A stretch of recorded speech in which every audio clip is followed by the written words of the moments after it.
What up? What up? Hey, we are live, just so you know. Okay. Dude, you're so loud. Is that on my end? Maybe. I'm not using my podcast mic. I'm just on my headset.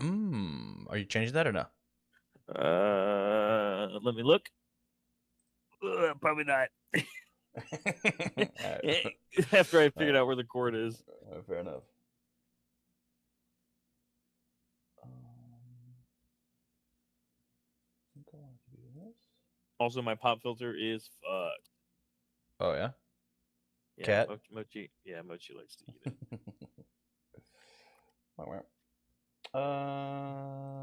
Happens. I guess I have to go find this camera. Or I can just put it... Yeah, I just put this camera on.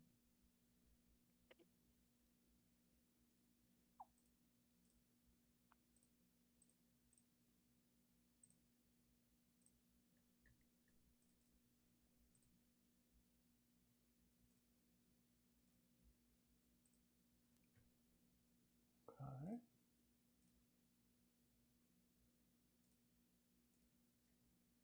That work? It's thinking. I'll be back. Hello? Hello. Remember, Discord hates it when you use your. Yes. Oh, it works. Well, yeah, I just had it was on a previous shot was my issue. Yeah. There's the culprit. My cat. Yeah. I did catch her. They moved my boxes. I got so much shit going on.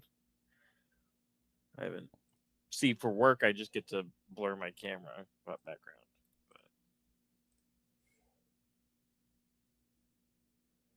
Okay.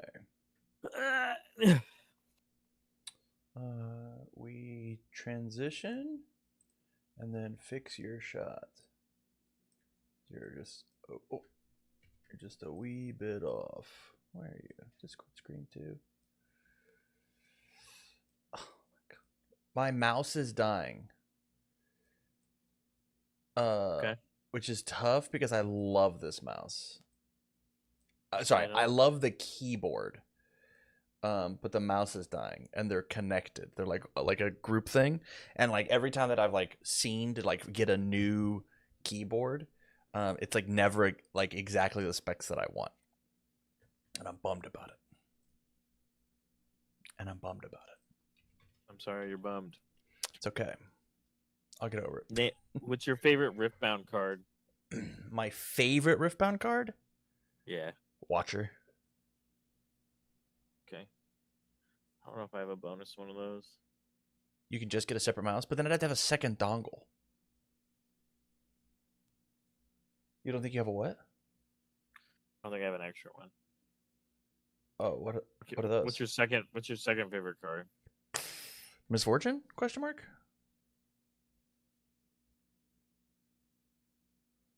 Tameless Sprite Fountain? I do like Sprite Fountain.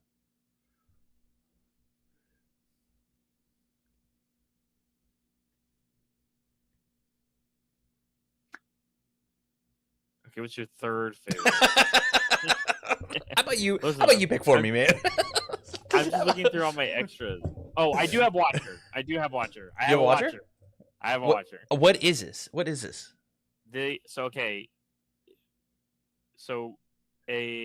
Have you ever seen like the people that open up Pokemon packs and they're like funny versions of Pokemon?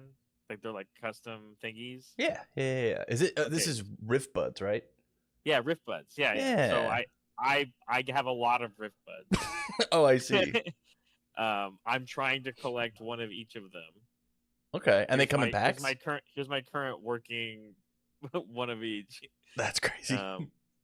Yeah, so they come in packs, and every now and then I will buy them off of Etsy or whatever. So anyway, I have an extra Watcher if you want. I see you. Oh, that's awesome. That's awesome.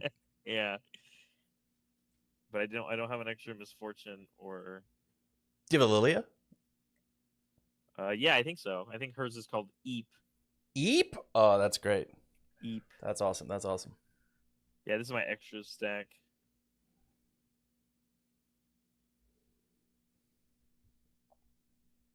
Yeah, sorry. Her name's Eepy. That's incredible. Okay, I'll set them aside. But yeah, Hell she yeah. picks other cards like within the set too and does them. So like this one's stack deck. She calls it. It's top deck. Top deck, easy peasy. That's great. Oh yeah, yeah. Easy peasy is Ezreal. Oh, that's Yeah, easy yeah. peasy. Here's his ear. Sand chicken.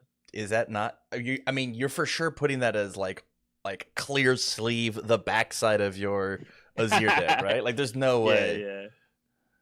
Yeah. So there's one for. She always tries to do every champion that's been come out as a card, whether it has a champion unit or if it has like a legend. Sure. But she'll also pick like iconic cards. So like here's A time warp. Time Warp, yeah, Rewind. That's awesome. And then here's Triangle. Damn, that's so good. They're all good. They all make me giggle. That's awesome. She does all the Poros. She does Scuttle Crab. Scoots! Oh my goodness. We love Scoots. That guy's cute. Yeah. There's a lot of like extra like League of Legends call outs, which is really cool.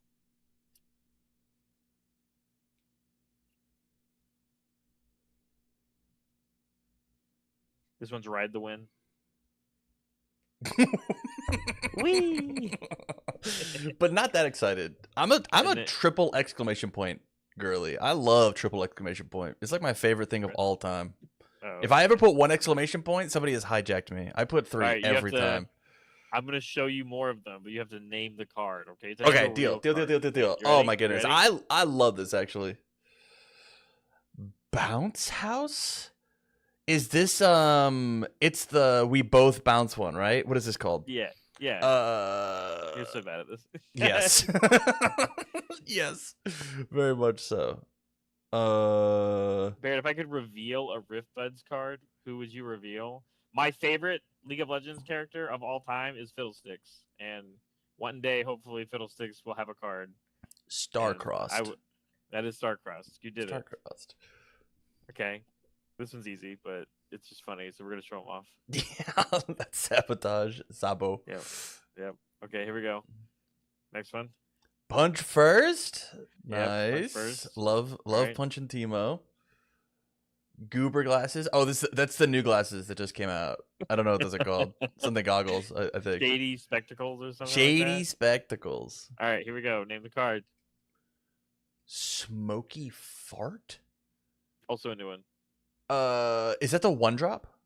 Yeah, it's a spell. There's no way. I played it in the I opened that card in every pre-release and was like, holy shit, this one's so crazy good. And I never resolved it like one time. I'd like open it and be like, there's no way I put this back. And then Twilight. It's called Twilight Shroud, I think. Twilight Shroud. Okay. Okay, so here's the hard mode, okay? Yeah. Hit me with hard mode. Sorry. I should just go through my actual playset of stuff because I have more of them over here. So we can keep doing this, right? Or we can save it for next time because I actually have a surprise for you. And it's in a very similar vein, and we can get started if you want. We've been live for 10 minutes. Oh, sure, yeah, I'm ready. Okay, I do need I'm gonna set these aside for you. That's very kind, thank you. I need you to record your screen for me though. Okay, just like on OBS or what? Just on OBS. Yeah. I don't need your camera. I don't need that. But like, record it and be prepared to send it to me afterwards. My screen? Which screen? Whatever screen you put this on. Okay, well, let me open up OBS first. There we go. Let me infinitely screen it. Yeah. Go away. Skip. Okay. All right. And you can't have my screen, the stream's screen open for like the first part. It won't. It's just gonna be that. Is that fine? Okay. Yeah. That's fine. What do you want my mic on it, or are you gonna pull your own audio? I can. What do you want? You gotta tell me how you want this. You can actually. I want your audio on it. Okay. Yeah. I have to move yours. Okay, I think I'm good. Let me unmute everything. So my recording will pick up my microphone and any audio that comes through my headset. Sure. Okay. That's fine. All right. That's A-okay. All right, I'm gonna click on the link you sent me now. Or I guess I'll hit record first. Okay, I've officially started recording. You're gonna be able to see my desktop. Lovely. Hopefully I don't dox myself. All right. Then I'm going to officially hit the record button for the podcast and say, yo, what up, everybody? Welcome back. We have to the Tam and Barrett Riftbound Super Show. My name is Tam. I'm joined by Barrett. We got a fun show for us today, and I've done a little thinking since we have been on such a hiatus of what I want this to be. Because we haven't called this the Tam and Barrett Riftbound podcast. It's the Super Show. And so I do kind of want to make it like a little wacky and zany and not just two dudes yapping. And so I want to come with us, either me make or you make, with a bit of a warm-up segment of the show. And so we're just going to jump into it with a little vibes-based Guess Who. I have put in every single character into this little thing, and it should randomly have picked you a character. It has randomly picked me a character. As soon as you're ready up, we can get rocking. Okay, so from here we can transition over. There's no way this is every legend in the game. So I put in every legend, and then I shuffled it and condensed it down to 30. Oh, and so it's not every legend. And so from here, what we're going to do is we're going to take turns going back and forth with guesses on who I think your legend could be. And it has to be on your screen. Mine has to be on yours. Okay. So with that said, you can ask any questions you want. We're looking for a little more vibes-based. But realize I don't know League of Legends. So it's gonna be the thing. So I'll start. Yes or no questions only. I'm down for however you want to ask them and answer them. Right? Let's just have a little fun with it. I'm ready. All right. Your person. Yeah. Do they give like do they give like mommy or daddy vibes? Do you see them as like a parental like you know the definition of mommy or daddy, right? No, the answer is no. The answer is no. This person does not. No. Okay. And so I get to now click off of a couple people. It can't be Misfortune, that's for sure. It can't be LeBlanc, that's for sure. Oren has got big dad energy. Renata. So I see Renata as like business tycoon. Okay, yeah. Baroness. But I don't see as like. I'm gonna leave her for now, but she's on the cusp. Okay, and then now any more daddies? I'm gonna leave it here for now. I think there's some more that I could click, but I'm down for that. Okay. If for your character, if they were any type of dessert, what would they be?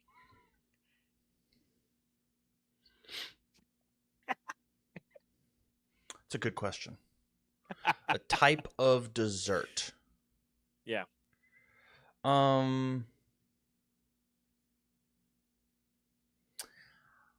I would say like a pudding. A pudding. Okay, I think Jinx could be a pudding. I don't think Lee Sin is a pudding. Probably not Yasuo. Unsure on these. I don't think Rengar is a pudding. Kha'Zix for sure is not a pudding. I'm going to say no on Pyke. No to Renekton. No to Zed. no to Gnosis. And I'm okay with this for now. Okay. Okay. All right. Before we get into it, because it's vibe based. Okay. And I'm not giving anything away. I just want to remind you. You can unclick these if it takes you into a different direction. So just keep it there. We can, and their names are still there, so I can still see. Yeah. Is this person a dog person or a cat person? I don't mean physically. We've got Rengar on the board. We've got Noxus on the board. Yeah. If they had a pet animal, would it be a dog or a cat? Or none? Or do you think like there's no way this person has a cat? No, this person definitely has a pet. Okay.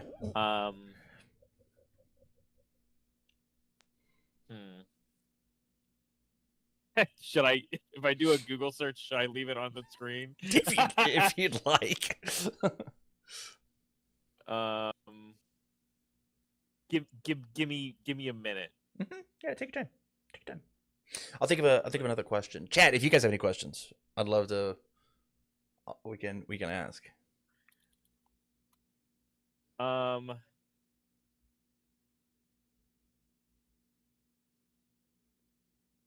Okay, I think for the sake of sticking with my gut, I believe that my person is going to be a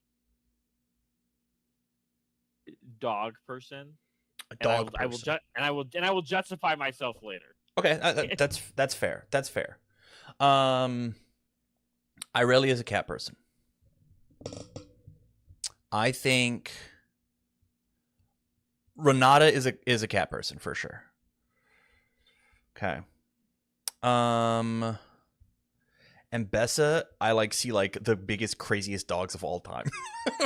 Fiora's a bird person. Out of context, and Bessa is a wolf person. Ooh, wolves are dogs. Wolves are dogs. Okay. Wolves are dogs. Rengar fully out. That was easy. That was a gimme. But he got that dog in him, He's just got that dog in him.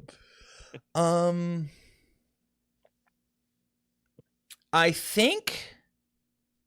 I don't see Master Yi as a pet person at all. Yeah. Is that crazy?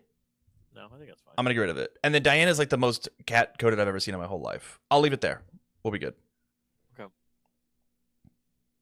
All right. Victor's a robot cat person. That's fair.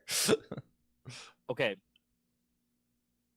If your person was working in a position in a restaurant, yeah, would you say that they are more forward facing, like a server, a host, or something like that? Sure. Or like a manager? Or would you say they're very back of house, cook, clean,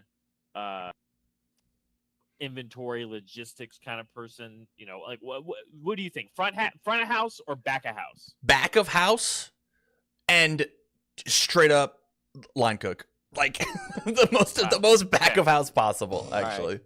Okay, so I'm gonna get rid of Annie. I think I'm getting rid of Annie. She can't work in the restaurant anyways. She's a child. Yeah. I think Poppy's very front of house. Lux very front of house. I think Ornn is a craftsman. Ornn is definitely back of house. Man, maybe my question was pretty bad. Jinx, no clue. No clue.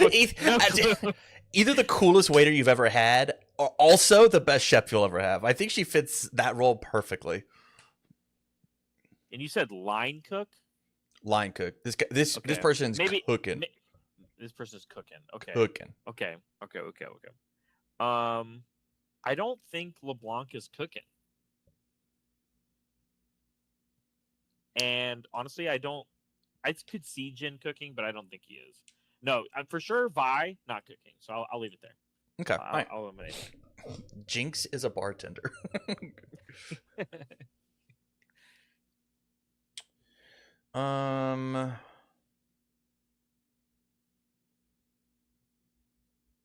Would your character be a fan of wrestling?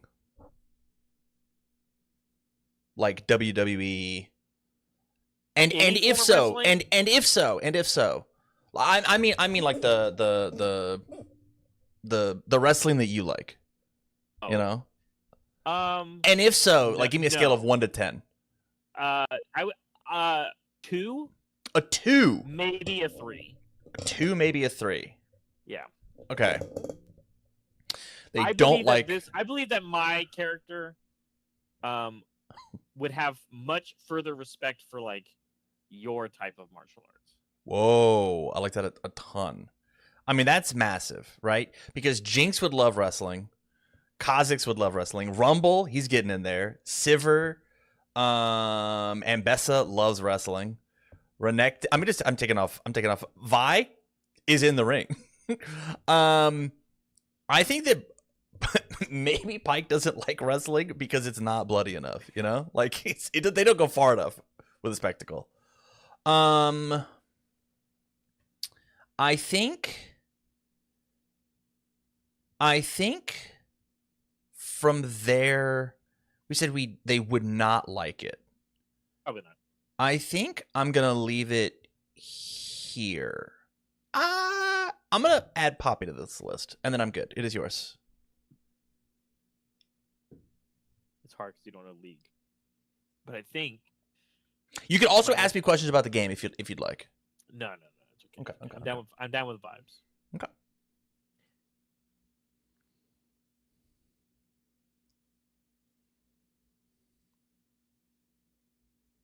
Do you think that your person is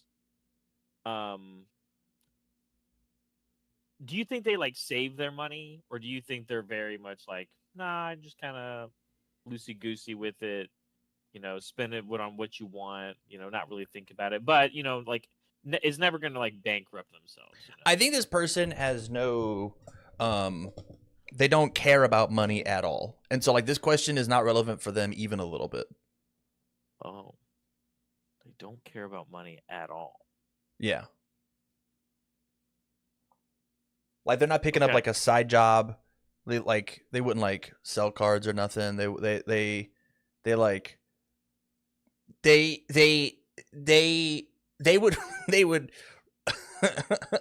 would read the full birthday card without caring about the $5 from grandma, you know? Like they don't care about it at all. All right, I'm going to get rid of Renata. I'm getting rid of Misfortune.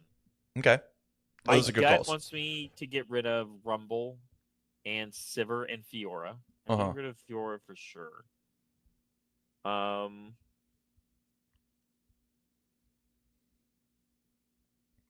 mean, Sivir makes gold. I mean, she's got to care about it, right? Yeah, that's what I'm saying. She's she's like a mercenary. She does it for the money, you know. Man, Jinx is the craziest. I don't know what to do about her. I think part of me is that Jen doesn't care about the money, so I think I have to keep Jen. I think I have to get rid of Ambessa based off of this, and then my only like wild card, I don't know if I should get rid of them or not, is Rumble and Jax, so I'm just gonna leave them. Okay. How many do you have left? How far behind am I? I have 14 left. Oh. So I'm just over half. I'm slow rolling a little bit. Okay, I have 12. So we're fine. Okay.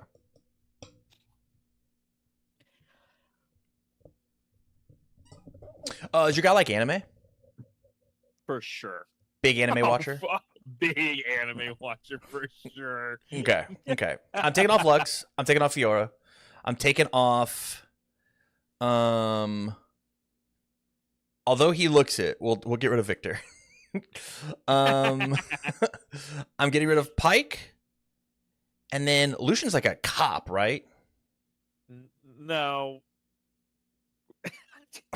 Lucian's like he's a sentinel officially. He's a sentinel. Am I missing just like a whole row on my screen? I hope not. That's pretty funny. I am. I was missing 3 characters. It's fun. Okay. All right. Lucian's whole, I don't know. Lucian's got 2 different storylines. Lucian's all about revenge because his wife got murdered, kind of asterisk. But now in recent lore, we don't really know what's up with Lucian because he got his wife back. Oh. Yeah. That guy's got a wife? Yeah. Also, not an anime joiner. Champion. Yeah. Also a champion. Oh, okay. I think that limited me a lot. I got 9 left. I'm gonna ask a Riftbound question. Yeah. Would you play this legend? This is a great question. Okay. And I'll tell you, I have never played this character. Ever. Okay. Literally ever. I'm getting rid of Ornn. I'm getting rid of Victor. Yes. Yeah, this is great. This is great. Here's a added lore. I've only ever played against this character twice. Okay. Did you have a good time? The first time? No. It was I lost handedly. I had no idea what was going on. I was playing Master Yi. It was prep for that the showdown in Dallas or Houston or wherever, and I got rolled at locals, and I was like, what do I do? And the second time was a 2v2 game that I squeaked out. Okay. Well, based off what you said, I crossed off Master Yi.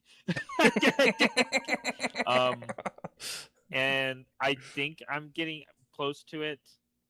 I don't think so.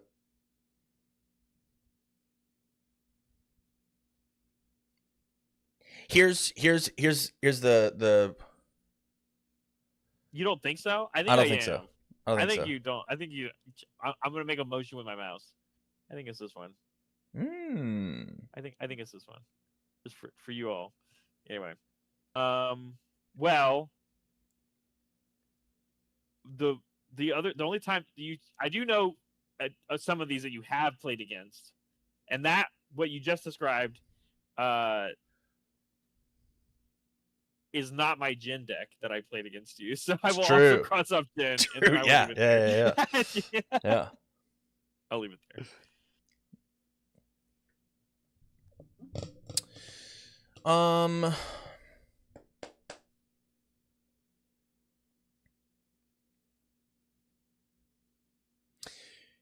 Do you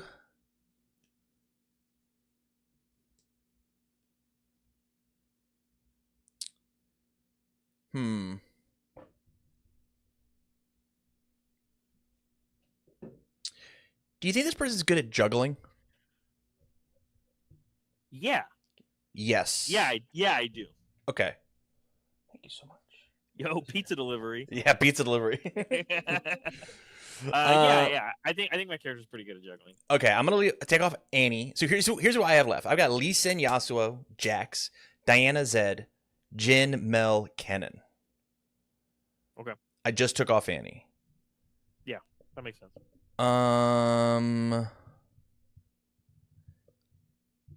Good at juggling. Yeah. This question was so bad. I think it's just Annie and Jin gone. And then, how many are you down to? 8. 8? I'm at 7. I'm gonna ask for your 8.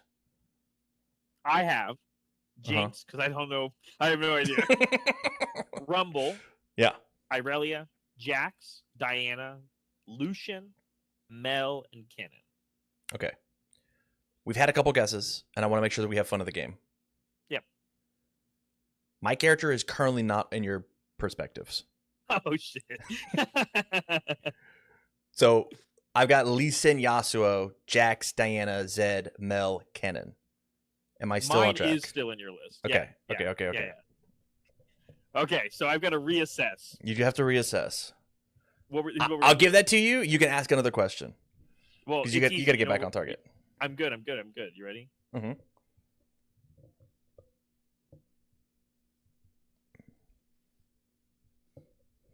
What did I say to you? Jinx, Rumble, Irelia, Jax, Diana.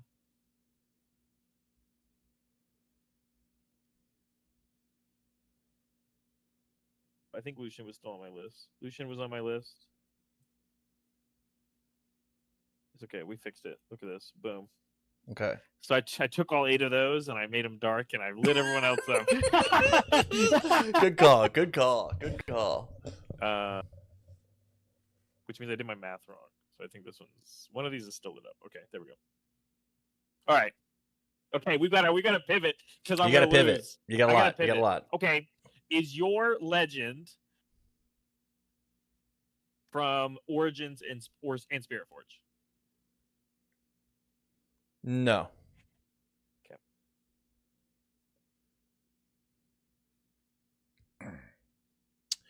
I have to leave these because that was a bad question. Damn it. Is not from Origins or Spirit Forged. Okay, hold on. They're kind of all over the place. I had to. I'll also. Okay. I mean, also in Origins we can count the Proving Grounds, right? I count that. Gone. They're gone. Yeah, they're gone. Okay. All right. I am now down to 10. That's great. Wow, that's good. I'm at 7. Pudding. That's where I fucked up. It is where you fucked up. Yeah.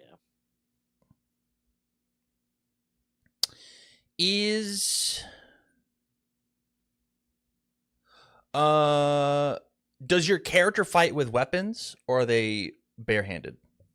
Weapons. Okay. So I can get rid of Mel. I can get rid of Lee Sin. And I think everybody else has weapons, right? Jax is literally the Grandmaster at Arms. Yasuo's got a big sword. Diana's got a sword. Zed has got his knife thing. And Kenneth's got shurikens, right? Yeah. Yeah, okay. So I got 5 now. Is your character humanoid? Not at all. No, not quite.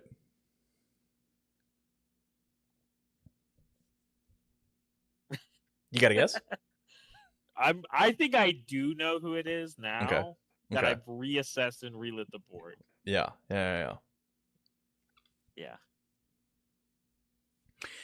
Okay.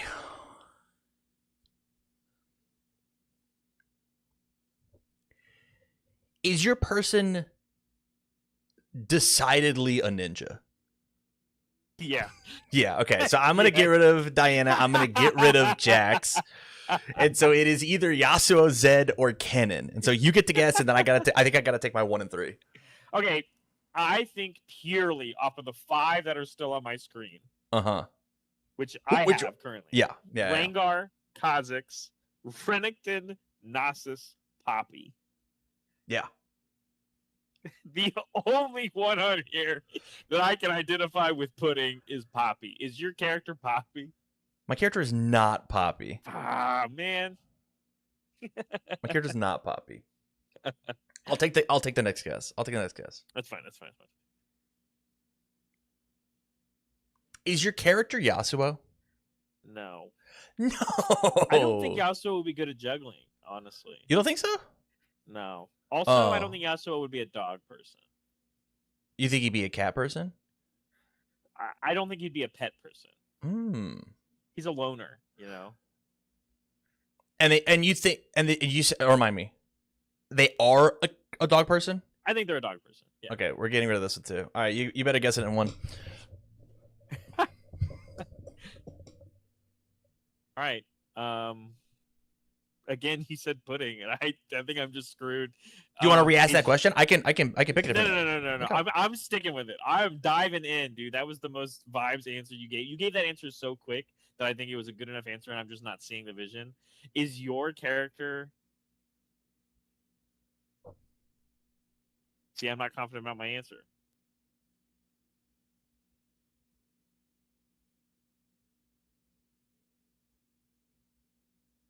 You said you've played against this thing 2 times? 2, maybe 3. If it was a third, it was so uninteresting. I think I've got it. I figured it out. Like, it was a top 8. It was bad. It was whatever. But the one at locals, I walked in and I was like so confident. I was like, oh, this is it. And then I played against it and I went, I lost to it 0-4. We played and we got finished with our best of our first match in actually 12 minutes, and then we played another one and I lost in another 12 minutes. And I went, know what this deck is. What? Yeah, I know who this is. Also, I know your other reference. Yes. Is your character Rengar? It is not Rengar. No! I'm not gonna lose. It's this one. It's gotta be this one. Zed? No, it is not. It's Zed. gotta be Kennen. It's Kennen. Yeah, It's Kennen. Yeah, Okay, there it is. Just Kha'Zix? It's Kha'Zix. Oh man. Yeah, I thought pudding was hard, but like he's like when I think of bugs, I think of like squish. You know, he's not a cake. He's not like maybe I could have gone like a taffy, but like everything else, he's just like a big bug. No, okay. We'll do this. All right. Anyway, there it is. Yeah, there GG's. it is. 30 minutes. Yeah. That was fun. I enjoyed that. Hell yeah. It was good. Heck yeah. Well, that was awesome, and I'm gonna farm that for shorts later. Cool. And I'm gonna stop my recording. Please. But this is the Riftbound Super Show, and I would love to talk to you, Barrett, about a little Riftbound. It's just so I can find my freaking screen. Okay. And so we have quite a few topics that you brought. I mean, you brought all of them this week, and so I'd love to talk about. There's a ton to talk about. And for everybody at home, it's been a bit since we have talked, and I'm really excited to get into it because whenever we first were talking, I was like dabbling in the game. Dude, I'm 10 toes down. I'm in. This game is sick, and I want so much more of it. Literally, I'm chomping at the bit to play more and more and more of Riftbound. So with that, where do you want to start, man? What do you want to talk about? Well, I guess we can start with the easy one, which is our next or first regional qualifier that's happening next week. And the only reason I want to talk about it is because you said you're fully in. We've had a brand new set that's come out. We've got Vendetta that's here. We have a regional qualifier next week in Barcelona. I'm going to be there. For everybody unaware, I do work for UVS Games, and I go to every single regional qualifier. I run the production and broadcast for the main live stream, and I'll be honest, with all my research, I have a gigantic PowerPoint presentation that I give to my casters that I'm going to give to them next week. And it's massive because I have no idea what to really expect. We had a recent showdown series in Ottawa in Canada, which for context, by the way, is where some heavy hitters that play Riftbound live. People like Prismaticism, people like Sean Dollywall or Diwali. They're all Canadian based.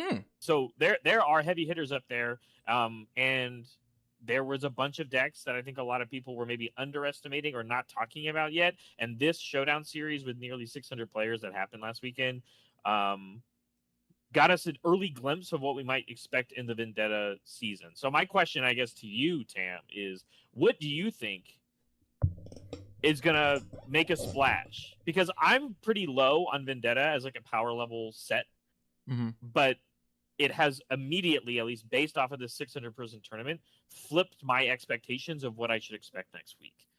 What have you been playing against? What do you think is very strong? Which best of hunters do you think are going to do the best, even while they're focusing on the best ofs? Or what legends are going to be in our top 8? So I show non-video participants. I don't want that. Okay. So I'm sharing my screen. You can see it now. I actually want to talk about this event because, I mean, like you said, it is very large. It was the Ottawa, you said, almost 600 players, and there's quite a few things on this that piece of information that I think is really interesting. We talked about players. Winning the whole thing was Prismaticism, not on Annie, which I think is a big deal to talk about. And like context for him on Twitter. Yeah. He won with this deck, and his number one comment he made after playing this Rengar deck, he said, "Oh, this is what it feels like to take the weights off." What a badass line, dude. what a sick line. But I look at this top 8, which I have showing on the screen, and there's a couple of things that really stick out to me. There's a ton of Rek'Sai, right? Yeah. There's a ton of Kennen, right? 3 Rek'Sai, 3 Kennen. So like most order legend, by the way, for the weekend. Is Kennen, yeah. Order going crazy. With representation and with just success, and then do you click I'm sure you click the tabs at the top here, like the meta breakdown, and all of this, and so there's quite a bit of information that you can get out here. I'm man, I did not your gut reactions. But my gut reactions is like when I look at like most represented characters, it is I'm shocked, right? Like, or Kennen, everybody's blowing up about Kennen. Purple, Chaos Order is like stupid. It's too strong with like the Hook and Noxus. Is that no? That's not his name. Nocturne. That's his name. Yeah, because Kennen can play his signature spell and stack to deck and can basically always find them. And when you hook, right, you look at the top 5 and you go, oh, I'll pick this one and then grab this one, which I don't think I saw one Kennen list didn't have hook, but like Azir, Irelia, I think were known quantities. Draven coming back, Yi's a known quantity. Nasus being the 6th most represented character, crazy to me. I did not put respect on that guy's name. What is that guy doing? He readies runes. He's just very efficient. Okay. You play high-costed things, you get 2 runes back. So like you can have a 14-rune turn just on your legend alone. And again, something I think people were talking about going into Unleashed, with Lilia being of these 2 same domain color combinations of like you're doing, and you have a legend that isn't necessarily focused around the hold strategy like what Ari was trying to do. And so your deck can be a lot more creative and can do more versatile things because your legend's just generic enough to do so. His signature spell, Siphoning Strike, is fine. I don't think it's very good. And then his units that he has access to, of course, I think are also kind of whatever. But like they get the job done, and that's all you really need to do. Those colors themselves, green, which was probably the most played color or domain for Calm across the board because of counter spells and buff spells. And then blue with Mind was already being very successful because we've seen a lot of Blurple decks doing well, and blue is such a good complement domain to do that. I want to talk about top 5 cards represented, right? Sure. Defy, Discipline, Stack Deck, Starcross, Charmed. Which is nothing new we haven't seen. Nothing new. I want to go back to our top 8. Where's the Calm? Doesn't exist. Yeah. It's Azir at 9th, right? It just bubbled out, and then you look a little bit further, 13th, a little further, 15th. People are betting on Calm to get the job done, and this event says it didn't. Which I think is really interesting as somebody who's trying to go to LA playing Ornn. like, oh no. Like, well, which are the same color combinations as Nasus, right? So you kind of know the pieces that you're working with. I think the biggest thing for me is obviously it's a new deck, it's a new format, people are testing things out, but there's also people here that aren't. Because like, again, Prismaticism didn't play even the same like domains, right? Like he lost Chaos, which is probably the strongest color according to everybody, and went to Body, which is not something I would ever see him play. But there's then people where you go back down to 14th place, and Diwali did show up playing Diana again. Yeah. But got 2 losses and didn't make it into the top cuts. So I think the order climb is very true. But the only Blurple deck that did make it into our top cuts was Ezreal, which is the opposite side of the story of what it was in the last set. So I think the biggest thing I really see is this is the first time I'm seeing, I'm going to use this word, and it's just because it's a buzzword, control decks in mass start to do better, because that is what Ezreal was on the 2 sides of the coin versus Diana. Diana and Ezreal were the same decks essentially, but Ezreal played the better long game, which is why the Ezreal deck, at least in the head-to-head matchup against Diana decks, was always more successful because it just would exhaust the other Blurple decks' resources. And the success of what a lot of these Kennen decks are doing are because they are also playing the longer game. But in the middle of this conversation, you have the opposite thing happen. Rek'Sai, not a control deck. Aside at from all. Removal, trying to go crazy. It's usually a swarm deck that plays removal, yes, but it's not a control deck. And Rengar is like the complete opposite of that mentality. That is a deck that in my opinion, runs out of gas eventually, but is so powerful in its aggressiveness in the beginning of the game that you don't need to really have a very strong late game. Like quite actually, the highest costed card in Prismaticism's deck is Pharah's Forerunner, and it's just a 1-of. Darius, another 1-of, and then everything else is a 4-drop or less. Yeah, like, yeah, very low to the ground, trying to get the job done. Like, this makes me excited for the weekend, albeit like I'm not a Kennen fan. Like I think the color combination is cool. I think there's something about I think the only Empower Legend that I actually really enjoy is Mbessa, but like I'm such a fan of movement, and that's what that character gets to do. That like the +2, like the Assault 2 is like whatever, because Kennen the Legend is not doing the heavy lifting here. It's just the color combination, which is like inherently strong, right? Like Yeah. first 3 sets were designed not to play with these cards, and so they can do some pretty wacky things. And so we now get to see that. It is interesting that we didn't get any of the other off-colored combinations. No Akali in top. I mean, where's the next Akali, right? Like doesn't exist. And then the other one was Jace, also not here. Do you think that the other 2 combinations just like aren't strong enough to compete, or? I think Jace is in my category of not strong enough to compete. I think there are 2 versions of that deck, and if you are playing the Promising Future deck, it's very high rolly and inconsistent. And if you're not playing that deck is just even worse than that. Yeah. Because of just the way that he wants to play the game right now and just doesn't have a lot of the support. He just takes too long to get off the ground. So you go against a single mid-range even deck and you just lose. And then Akali, I think, is going to take more time. I think that deck is very hard. I think not everyone even agrees on what they think is the best version of that deck. Mm-hmm. Even the version of Akali that I'm testing out right now is a more very hard aggro version. So maybe I'm in the right space, but other people are like, do we play the infinite combos that she can do, or do you not? So like people that just I don't think have a descriptor yet, but cards that you can put in an Akali deck are already having success, like we talked about Calm. But also the other thing I look at when I look at the meta or I look at our top cut here is that Fury is doing well again. Because not only with the Rek'Sai representation, but the deck that won the whole thing is with Rengar, and Fury was quite debatably the worst domain going through the beginning of the Unleashed season and had a bit of a resurgence toward the end. So like Akali for sure has the room to do it purely on domains alone. I just don't think people have agreed upon on how they want to play that deck. And now with information like this, how do those decks adapt? We have the whole game has shifted. I mean, the more information that comes out, the metagame shifts and moves and changes, right? And so, like, how many people are now going to, like, watch Prismaticism and then take Rengar to the next event, whereas there's another character that is going to come in and punish what Rengar is doing? Same thing with Kennen and Rek'Sai, right?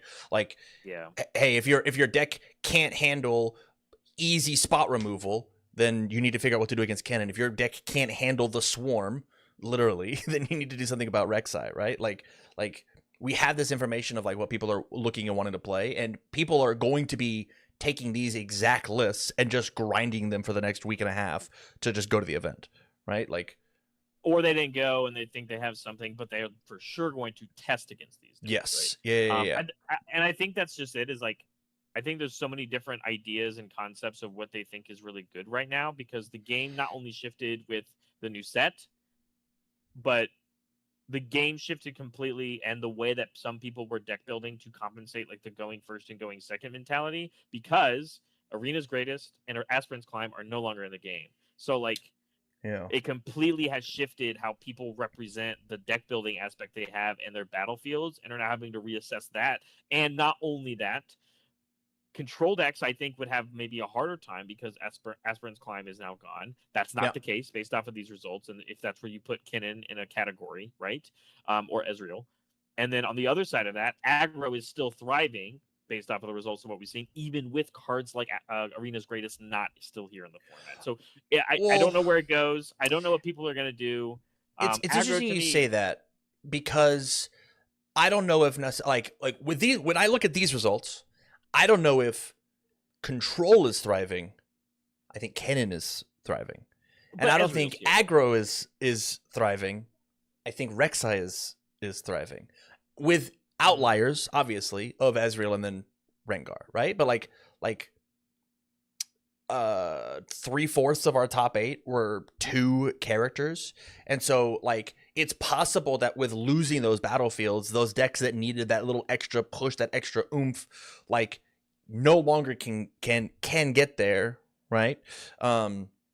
Because like they needed the extra time because their legend and the cards they have access to are just a little bit worse, right? Like I don't see, like, we look at Rek'Sai, for example. I don't see Darius coming out and like going crazy because the Aspirant's Climb is gone.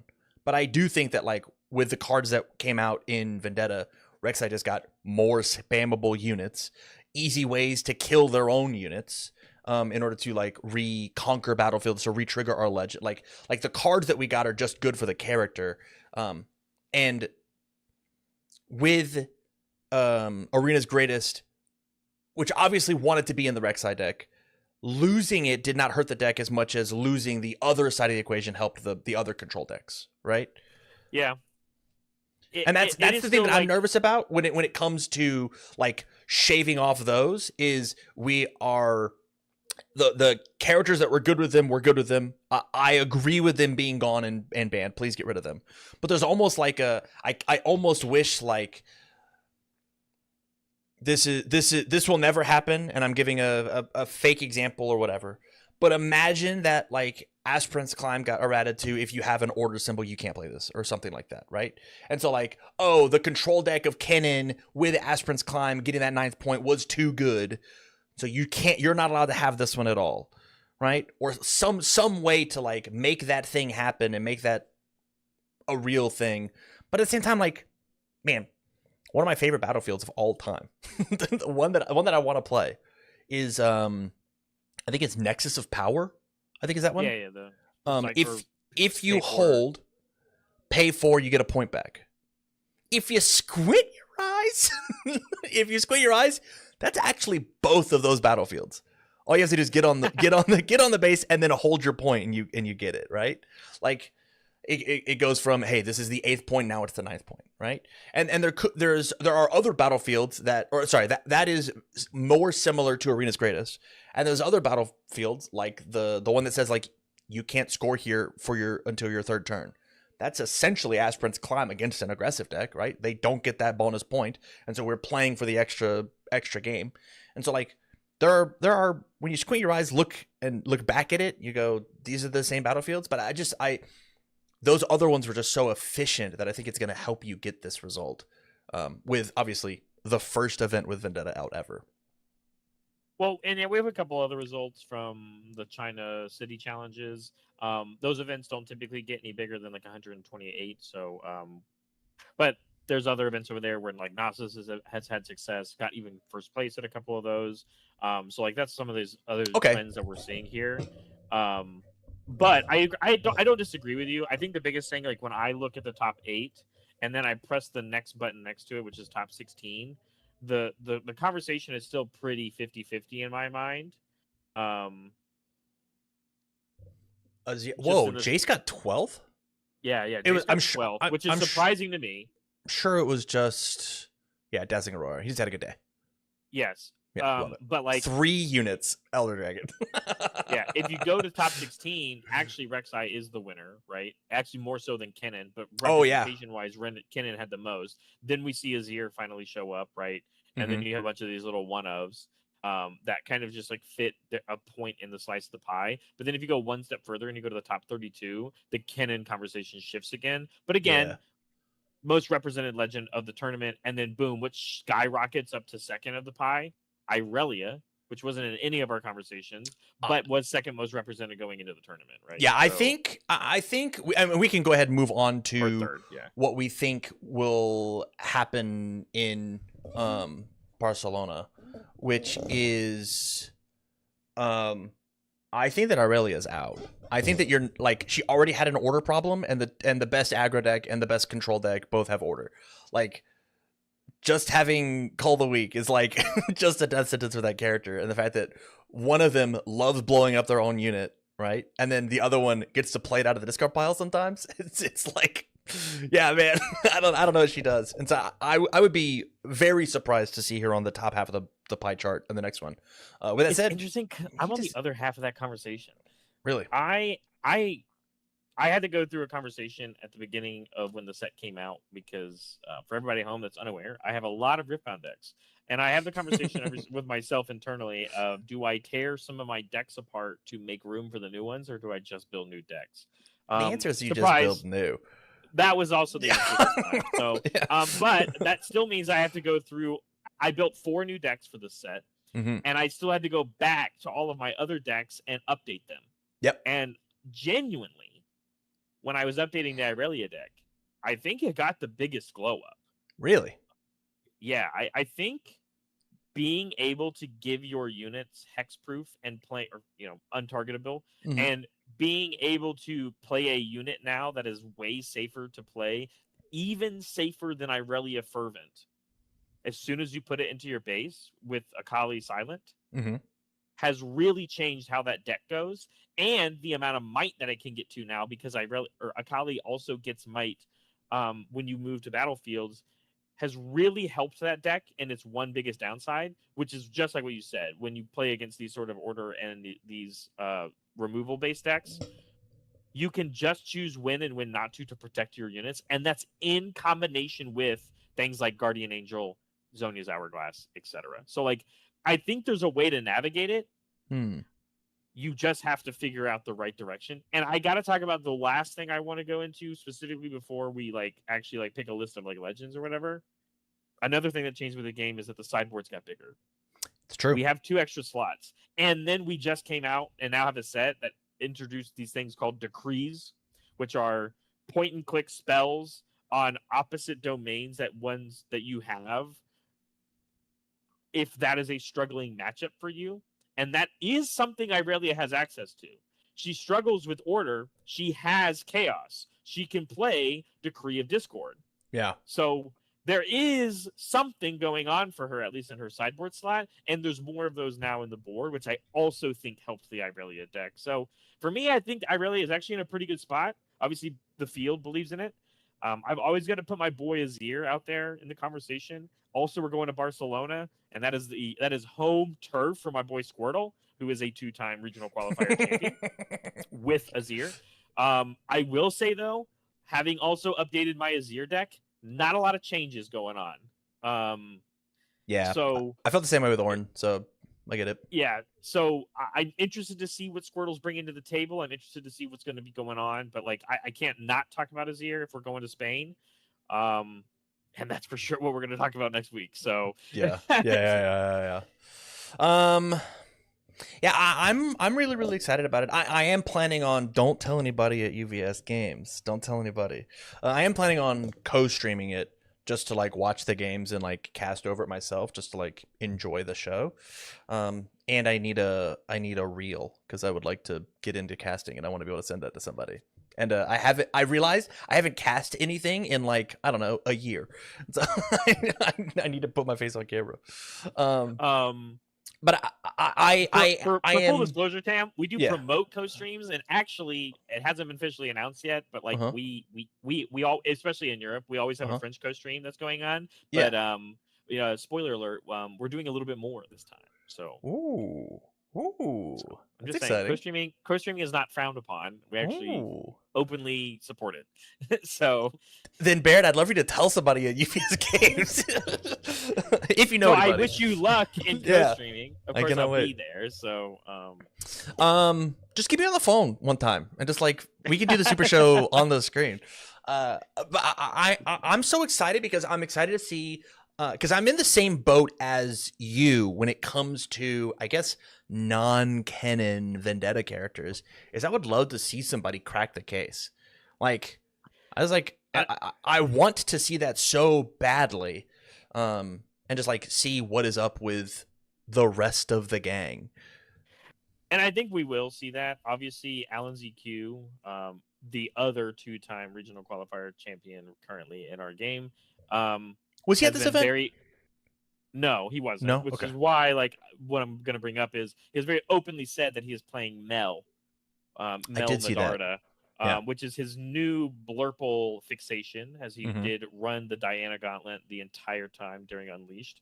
And I will say this, before he even made that announcement, Mel was also the first deck that I built. And man, that deck feels really good. Yeah. It feels really good, and it feels just like when he was, at least for me, when I play the deck, when I understand why Alan probably has picked that deck is because it plays very similarly to Ezreal, but I think is just better at playing the beginning of the game better than him, but can play the long game just as good. So I'm very interested to see what he's going to do. So that's another Vendetta legend that I think can have success. And like I said, I think Akali is going to have some time to cook, but I think she's maybe got a home somewhere. And then the rest of the Vendetta legends don't really excite me competitively. But you never know. Obviously, it's a fresh set. We have to also talk about you can't get Origins best of anymore. It is actually, the more that I think about it, that might be like the most devastating thing to happen to the meta game, even more than a new set coming out. Like, yeah, so it's like there's essentially 16 legends that I fear nobody will really register because there's not that extra prize. Aside from the people out there, which even based off what we saw in Ottawa could be true, that they truly do think like Master Yi is still the best deck in the format. And there are people that do actually still believe that because not a lot has shifted. And they will register because they're trying to win or like get their original championship invite and get to that top 64, right? There will still be those people, but yeah, like I mean, I think the days of us seeing who's the best Garen deck out there is that won't happen, right? Yeah, that's for sure over.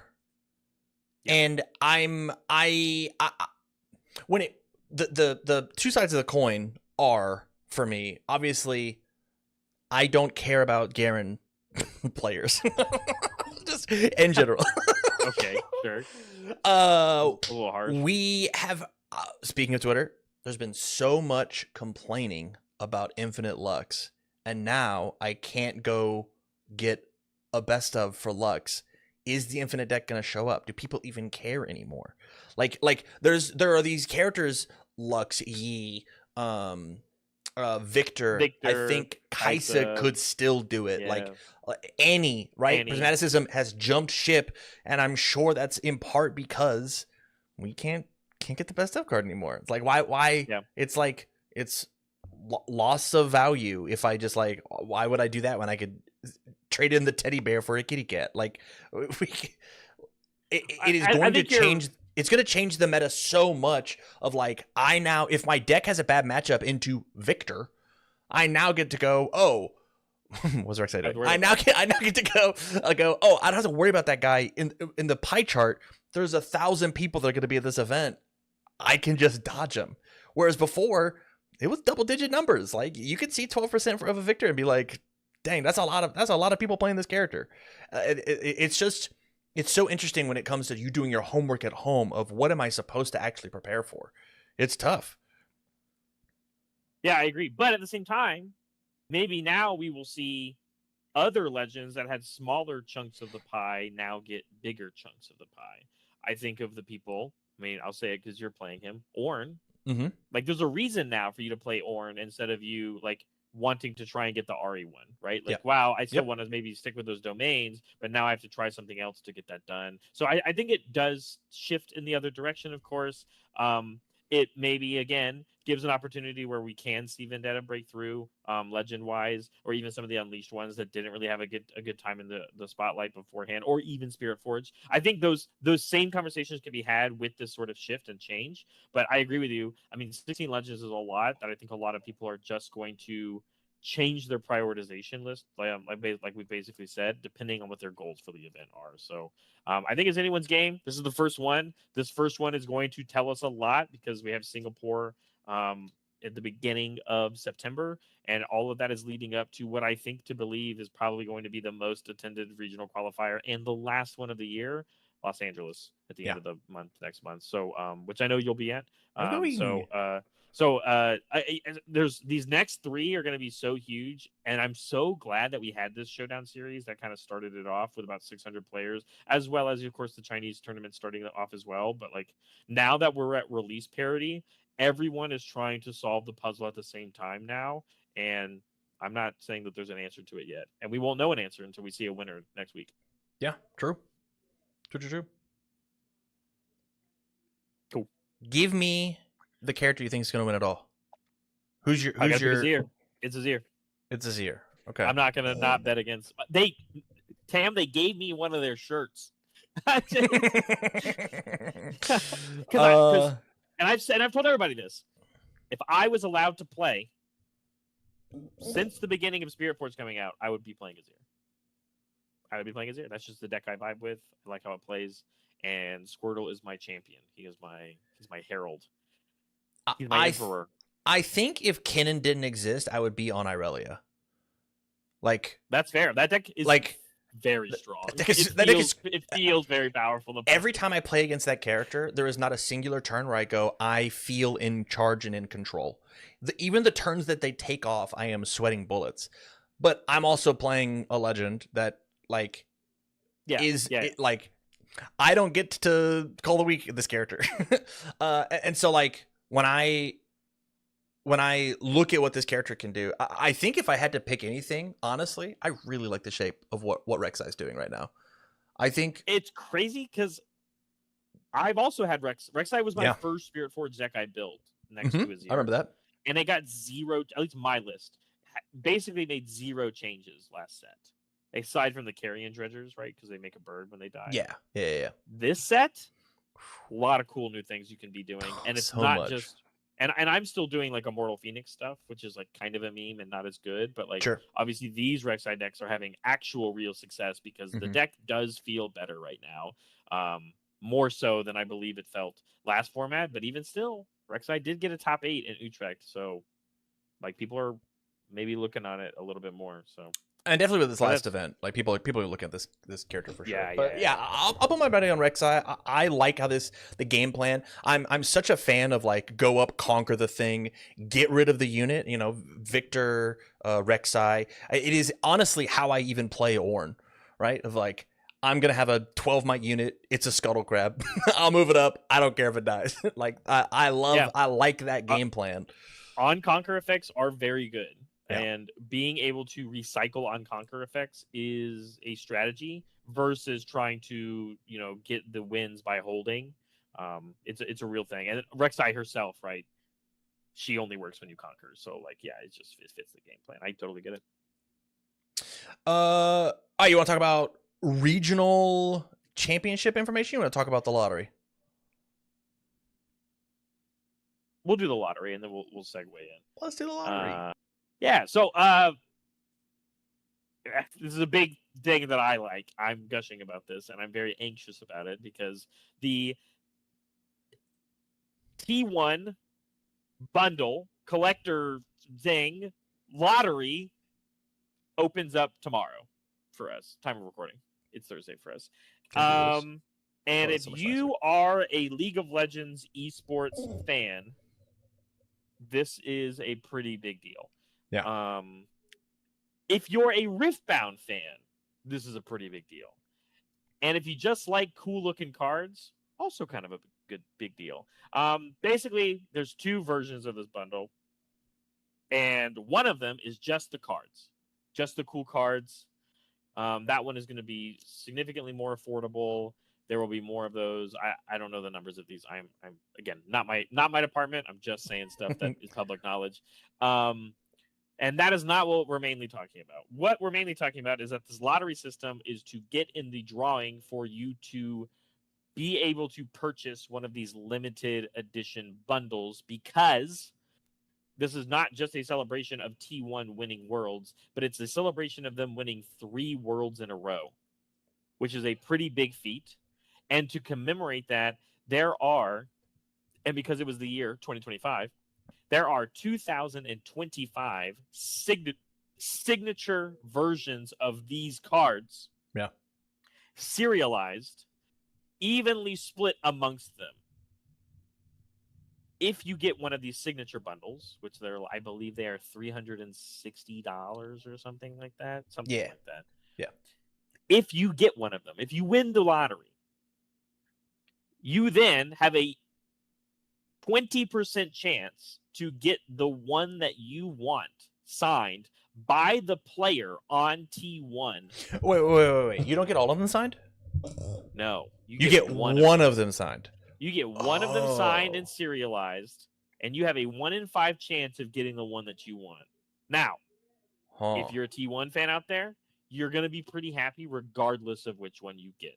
Yeah, but for sure. For anyone not informed about League of Legends esports, there is one person on this team that is known as the GOAT. Whose name I know.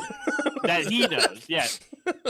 There's one person on this team that is known as the GOAT, not just of League of Legends, but quite literally probably the GOAT of anything that you could measure at a competitive level, because of how many times this guy has won, how quickly he won when he was young, and how many times, regardless of who his teammates are, constantly shows up and gets the trophy. And his name is Faker, and he has the Galio because he played Galio quite a bit last year. And when you win, you get to pick a champion that you've played that year, and you get to pick it as your world skin. So these are their world skins that you can purchase inside the game of League of Legends.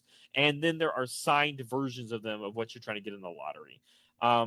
I'll be honest with you, if I got a Faker signature, I would actually lose my mind. Are you getting this? Are you allowed to get this? I'm allowed to enter the lottery, just like anyone else. Right. I want this so bad as a mega fan. I just want this so bad. I'm a big owner fan as well. That would be the Zenzao. Of note as well, the Misfortune is from a player known as Gumayushi, and he is actually no longer on T1 as of this year, but that was his skin, and it will still be Gumayushi's signature, which is really important. Also, if I got Keria, which is the Seraphine card, which is a card that's not even out yet, by the way. That comes out in Radiance. Again, all of these players, if you're a T1 fan, one of these players is like your favorite, or you love them all and you don't care which one you're going to get. I think at the end of the day, I would be happy, obviously, with any of them just winning the lottery. I'd be happy. But like, I've got like a tier list of like whose signature I want. So this is a really cool thing that's happening. It's really cool that it's happening because this is happening in the first year of Riftbound, and it makes me immediately figure out where the world is our oyster on what could happen, right? And I even think about like, if this is something that Riot's willing to do for like pure diehard fans of stuff like this, it reminds me of things like the Dodgers Luffy that like Bandai has done. Yep. And like, to me, this is like a similar direction, but really caters to the people that are League of Legends fans. So the reason why we're talking about it is mainly because the lottery is happening. You should go sign up for it. I know it's a lot of money, but I have a feeling that these are going to be one of the rarest things you can have in this game, and probably in League of Legends collectability as well. Yeah, totally. So here are those dates. And if you get the one of the number one Faker card, you like buy a house or whatever, and that's pretty cool. 0001. Insane. Yeah, that's dope. But yeah, regardless, also the bundle of the regular cards, they look fantastic. You can get that one again, I think significantly cheaper. But the lottery finalizes on Monday, and then there's the purchase windows that go out. And then they're going to start shipping these out as soon as September 2nd, is what this says. So very quick turnaround time. And I'm going to be in the lottery. Tam, you should get in the lottery. I'll do my best. Even if you don't want it.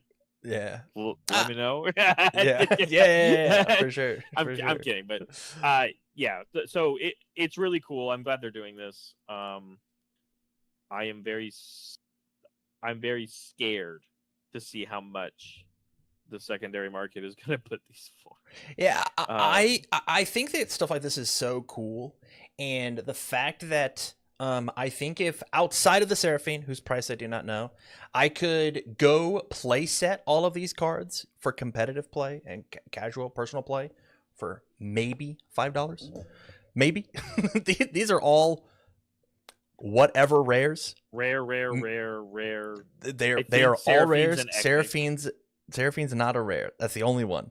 And like, I had to buy 3 Zenjas in set 2 when it was the highest of its high. It was a 20-cent card.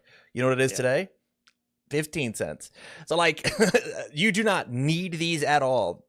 I want more of this. This is so cool Yeah. to me. Please. I'll be honest with you, Tam. These could be unplayable game pieces, like they would not have text on them, and I would still I'd try to get at this lottery 20 times.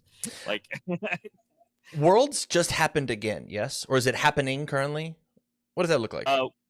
We are in the last split for League of Legends currently. Okay. Worlds is a October, November thing. Obviously, I'll ask you an opinionated question and not an actual question. Would you want them to do this again for each Worlds that happened? Or do you think that just because it was T1, this is the 3-time, like we did the thing? Do you think that there should just be a Worlds bundle every year? Do you think that detracts from the uniqueness of this bundle being the 3-time T1? We did it. Hooray, hooray. I think it's what a are your mixture thoughts there? For me. I think the serialized signatures, this is a momentous occasion. I'm glad they're doing it for this thing. Every year serialized signed? No, I don't think so. I think that does kind of diminish this one in particular. But if you remember going into World season, because that was also the release of Riftbound, if you remember everybody, October timeframe last year. They did have a Worlds bundle. That was just celebrating the World's Championship. Yeah. Right. And it had the Teemo and the Chinese themed stuff. Like it was very cool. I think that every year makes sense. Mm-hmm. I think that makes sense to me every year. Okay. And then a version of something like this to commemorate the skins that they win is also cool. I would just be careful on the serialized signature versions of them. I think that is something that's like, I wouldn't just hand that out to anybody. I think there has to be like a real, like, it's hard because like, what's that criteria? And I'm not the person that should make that criteria, but like, here's a fun fact for you. Please. North America and Europe, asterisks on Europe, have never won the World Championship. If they won, probably worth it. Probably worth some signature serialized. Yeah. But like these are like and T1 specifically is like the team to do this with, and it's like not close. And like I think if you picked even another team that would have like the closest on this ladder of like people I think that they should do this for, even if they won this year, I don't think they should do it. Interesting. So. You're the league head, not me. So I mean, I'll take it. I'll trust it. Can I complain about this real fast? Yeah, sure. It's so lame that they're characters and not the legends. I think that's so lame. I understand that we don't have 2 of these as legends, but I want to be able to like. I want to be the crazy person to order this and play with my Galio legend and like not have to shuffle it in my deck. I'll keep it in the hard case or whatever that it came in. I think it's crazy. I can't put this as like a game piece on the board to like actually play with. And I understand again. We don't have Galio, we don't have Zhen, we don't have Seraphine, we don't have those. And so it's an impossible ask because who knows if when, because there's 6,000 League of Legends characters, we might not get Xin Zhao or Galio ever, truthfully. Like it's possible. Well, that's not what they've said. It's not happening. There's a 0% chance. They're going to reprint Lux and Ari 45 times. I don't disagree with you. I think that's why like the Teemo was so popular. Mm-hmm. Teemo won in the Worlds bundle last year.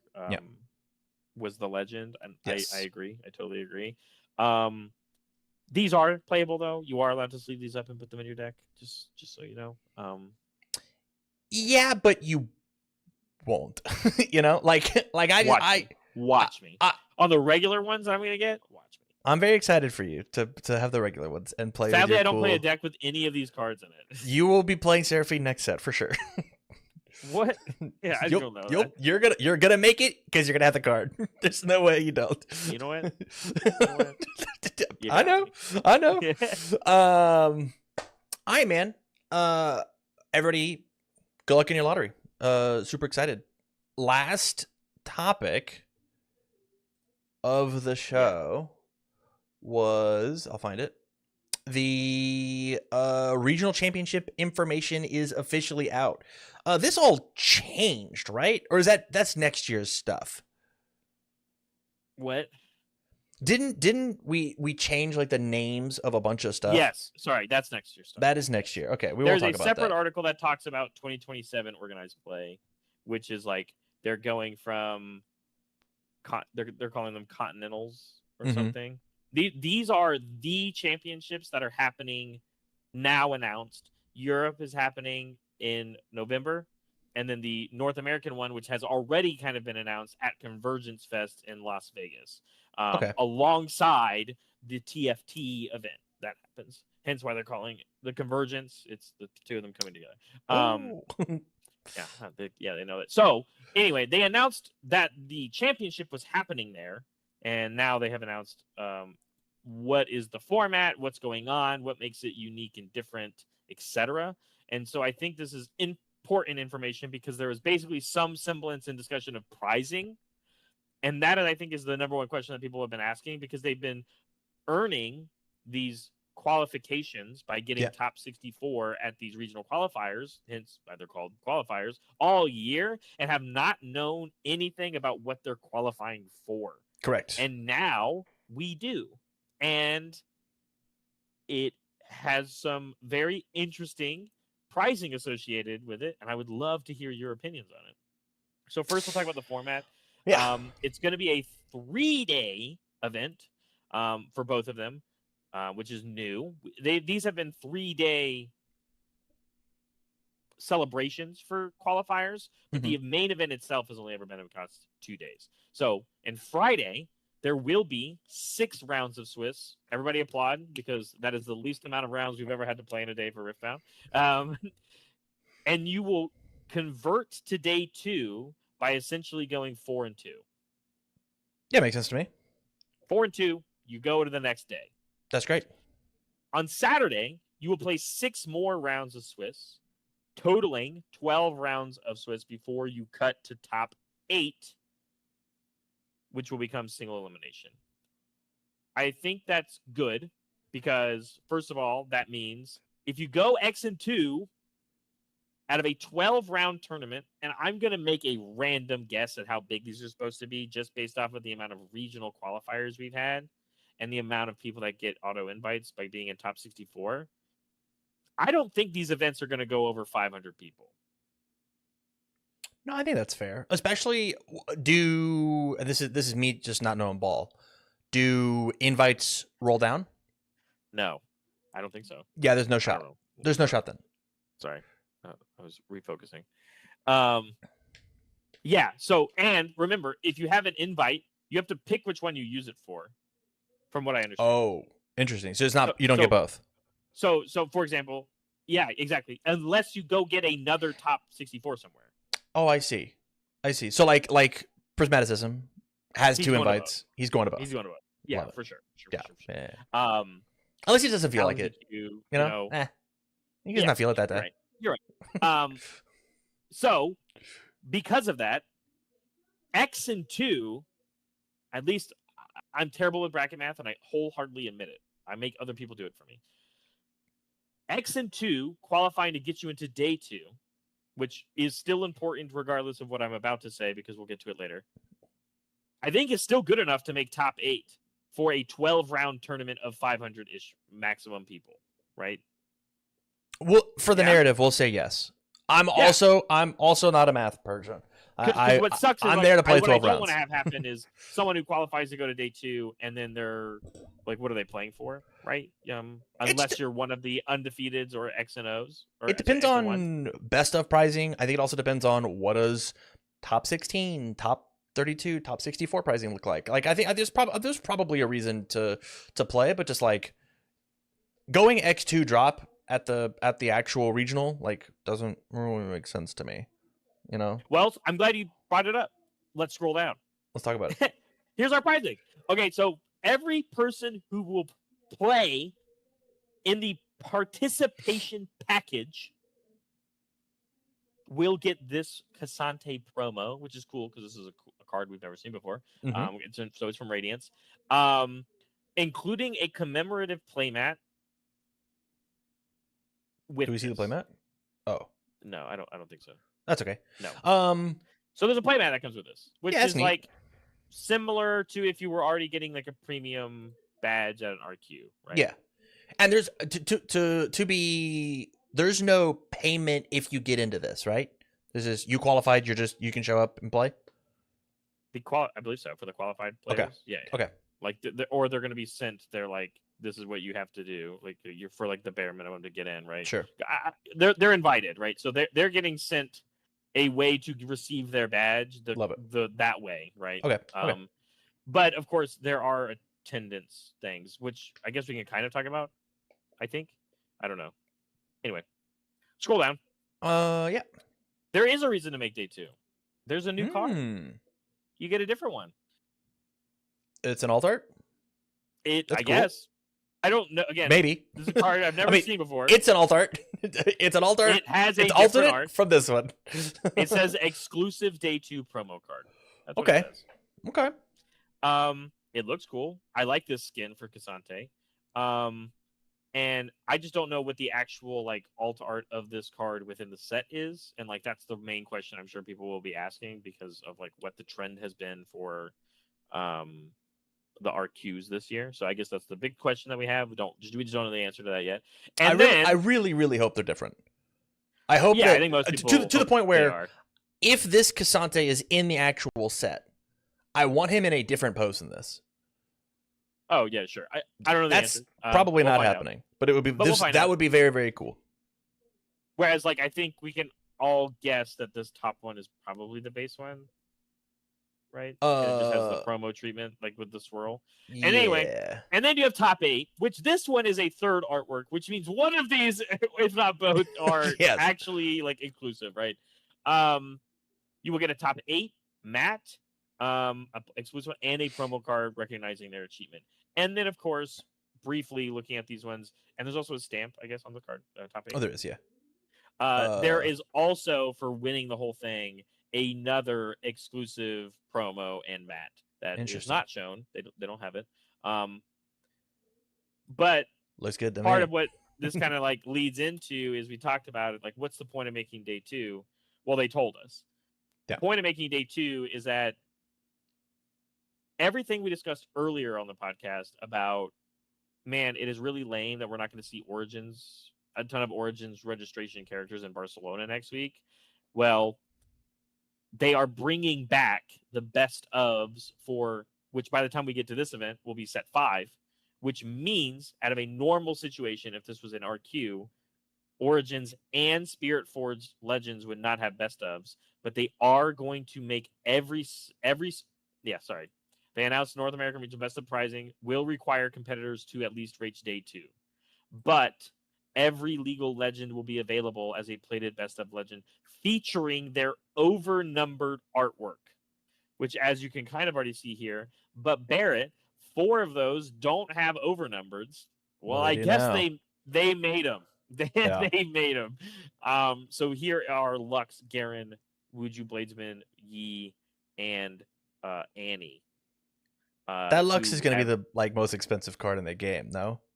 That or the Annie or the Master Yi, because those characters are good, right? Yeah. So, I don't know. Poor Garen. Poor Garen. The point is that there's somebody out there that was playing Garen for the past X amount of months, and they have a reason to play Garen again at the regional championship. You can go X2 with Garen in day 1. Easily. Yeah. Easily you could go X2. Right? You just dazzle him. Just get him with the razzle dazzle. Exactly. So this is very exciting, mainly because, there's 2 regional championships. So 2 of each of these will exist, maybe, because they have to make day 2. Correct. So the population of these cards is actually dependent on the people playing in the tournament and what they register and if they make day 2 or not. So everyone's been talking about, the Ari overnumbered best of is going to be crazy expensive.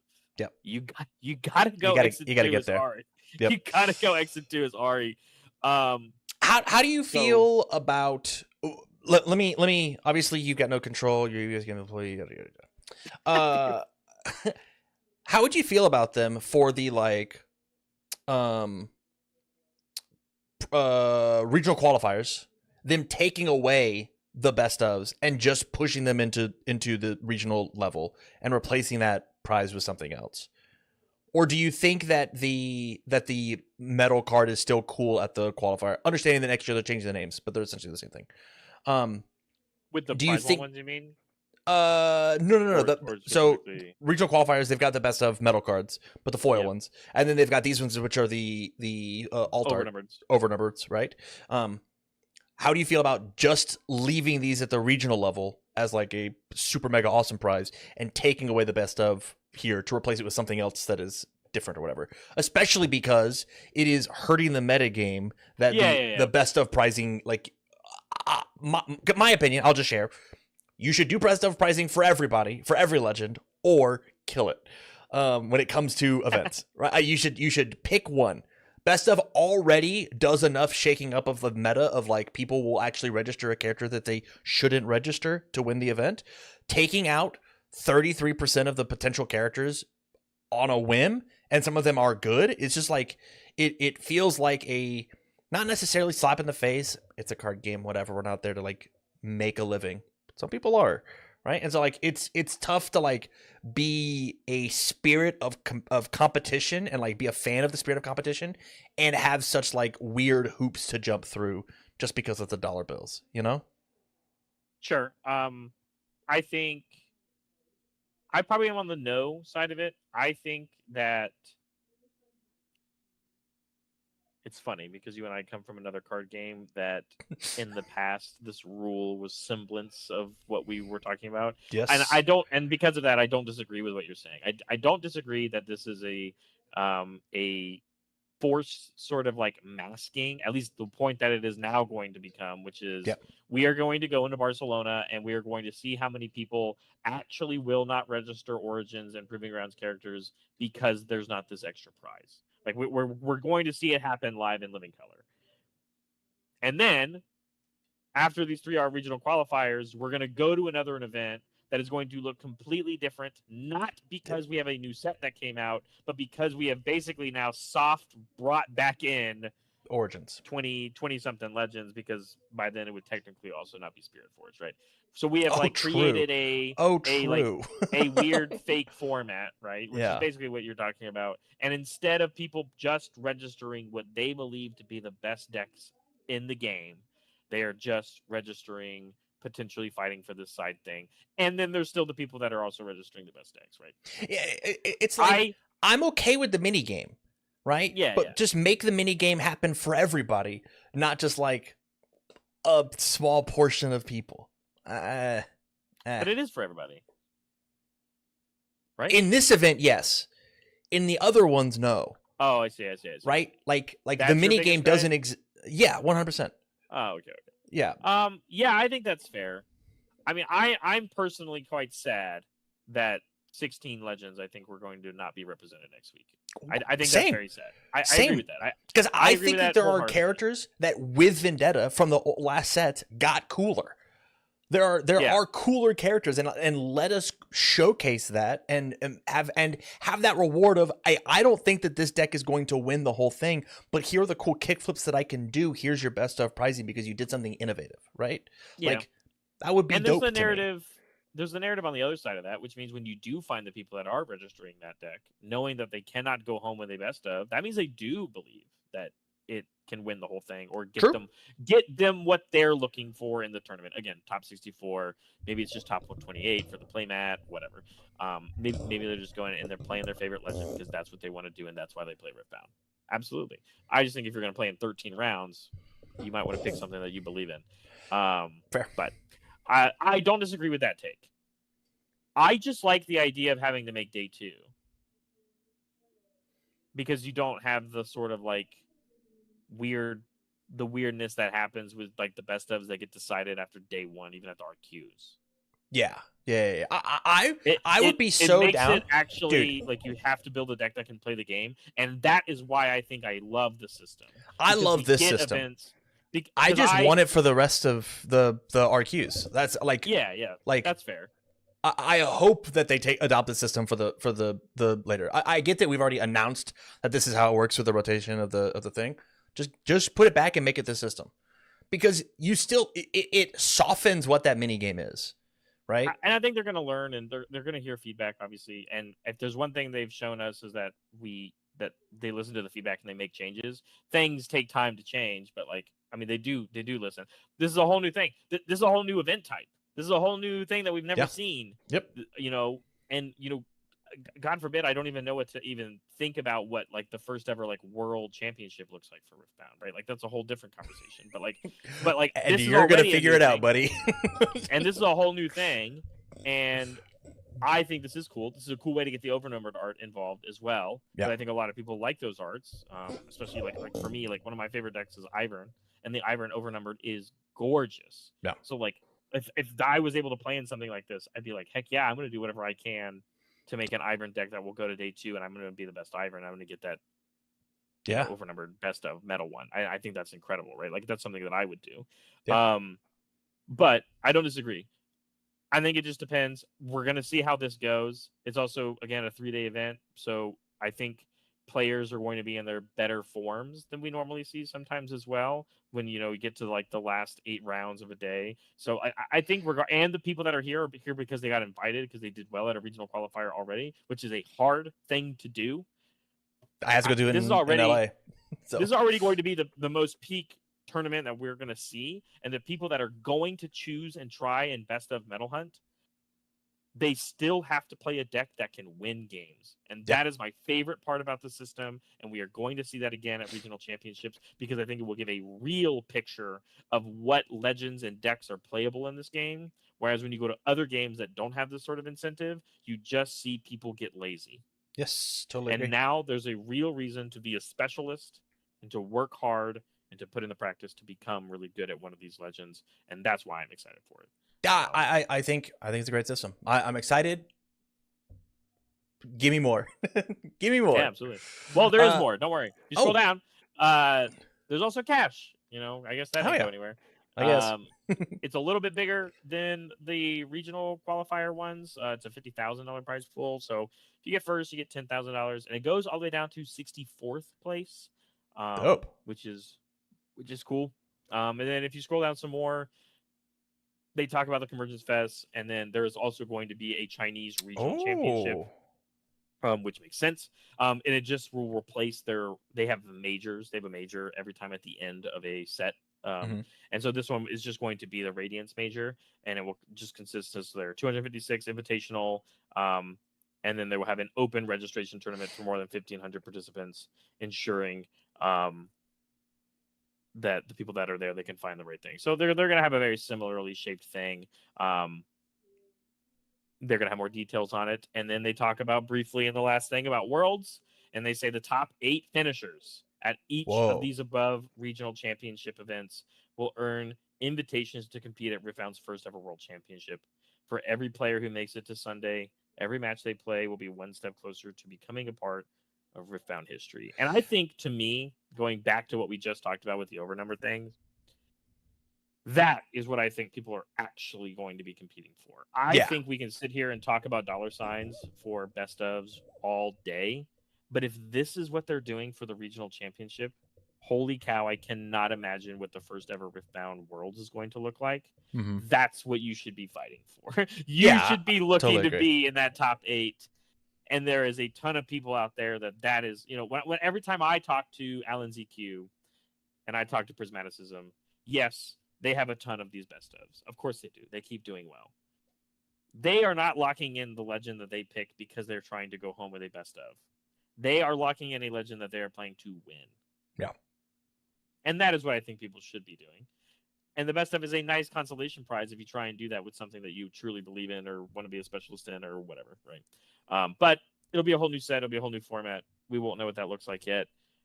But it's cool that we finally have some more information on these things that people are qualifying for. And all I know is that it has basically lit a fire under a bunch of people that don't have their invites yet. And they are doing whatever they can to go get one in these last 3 regional qualifiers or in the Showdown Series events that are happening that you can also earn. This is so interesting. Top 8 finishers at each of the above regional championships.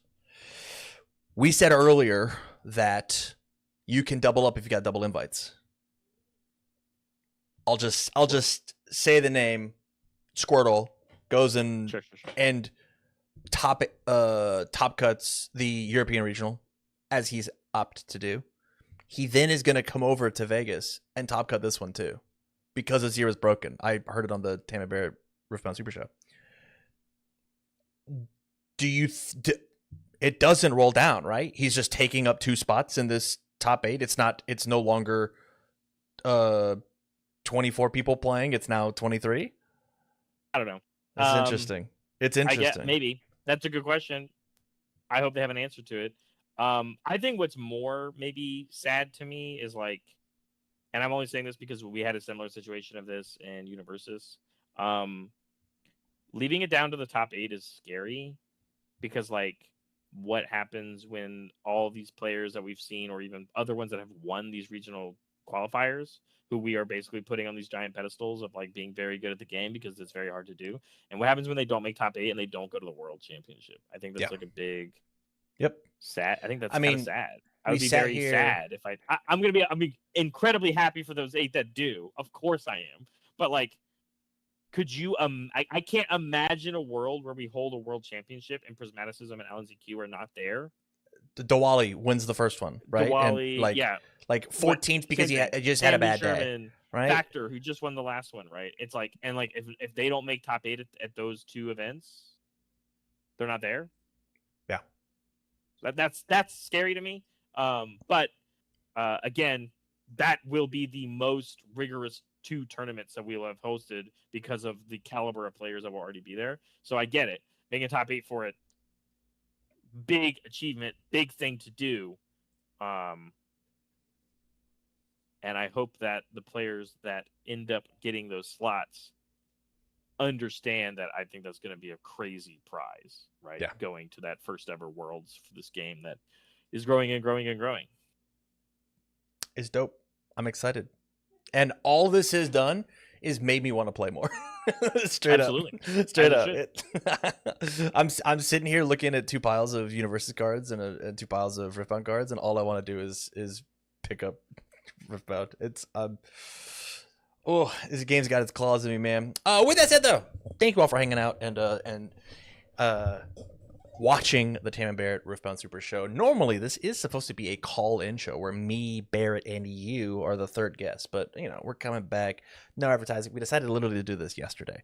And so, came in, talked about some news, and played a fun game of Guess Who, and then bounced. Took a little longer than I wanted, but it's fine. Barrett, final thoughts for me before we get out of here. If you haven't played 2v2, that format is really fun. You should try it out. And remember, you can even have your local game stores opt into playing their Nexus nights in 2v2. I'll see if I can convince my Nexus night people. We'll try. Hey, half the competition. That's true, and you get a buddy along the way. Sounds dope. But you can play when you lose. Oh, sorry. Thank you all for watching, and we will catch you all next time. Goodbye, everybody. All right, that was fun. Holy cow, dude. I want to play Orange so bad. That guy's so sick. That's a crazy take, dude. That guy's so sick. Okay, I think here's my. So I went 4-0 with him last night playing on Atlas. Crazy.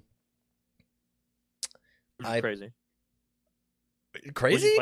What'd you play against? It was 2 Rumbles, but I was learning how to play, and then I played against Vex, which is just my hardest matchup, because you just get to like put Vex out for free. Like you just in your opening hand you draw a Vex, and it's like, what the hell? It was You said you won. I did win.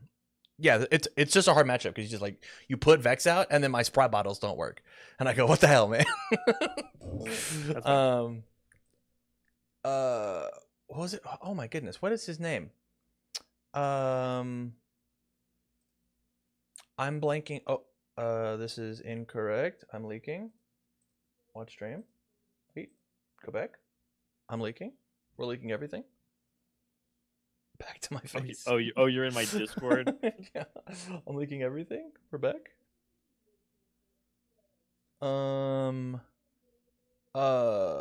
Cyclic. What is his name? Ben. It was Ben on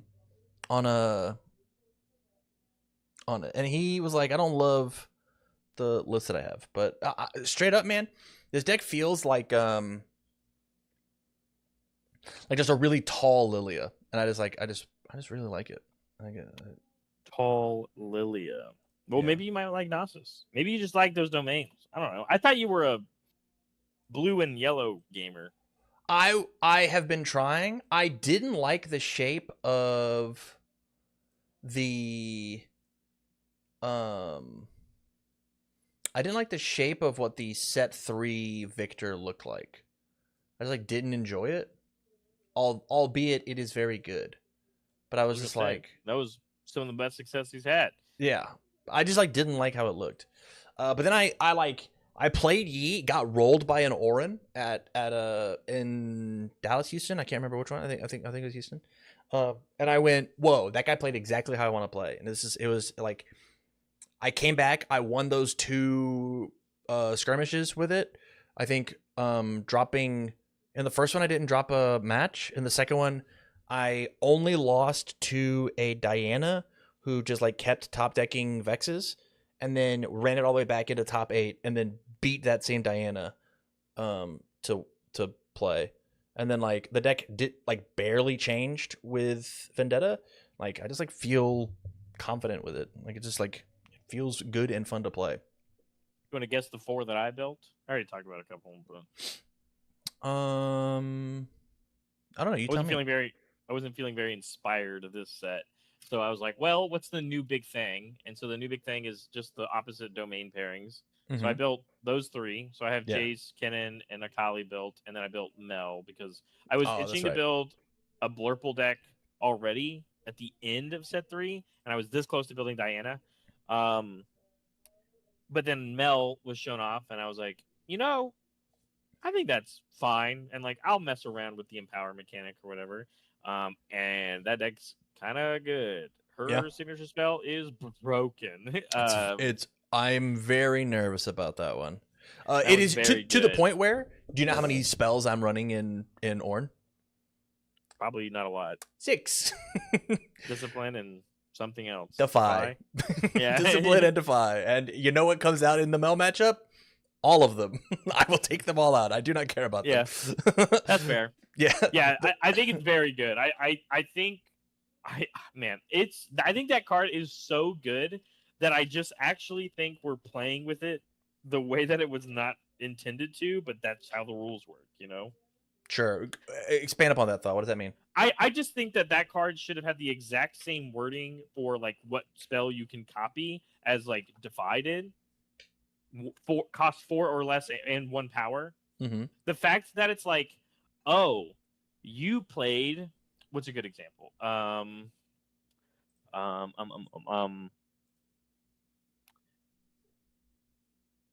You played a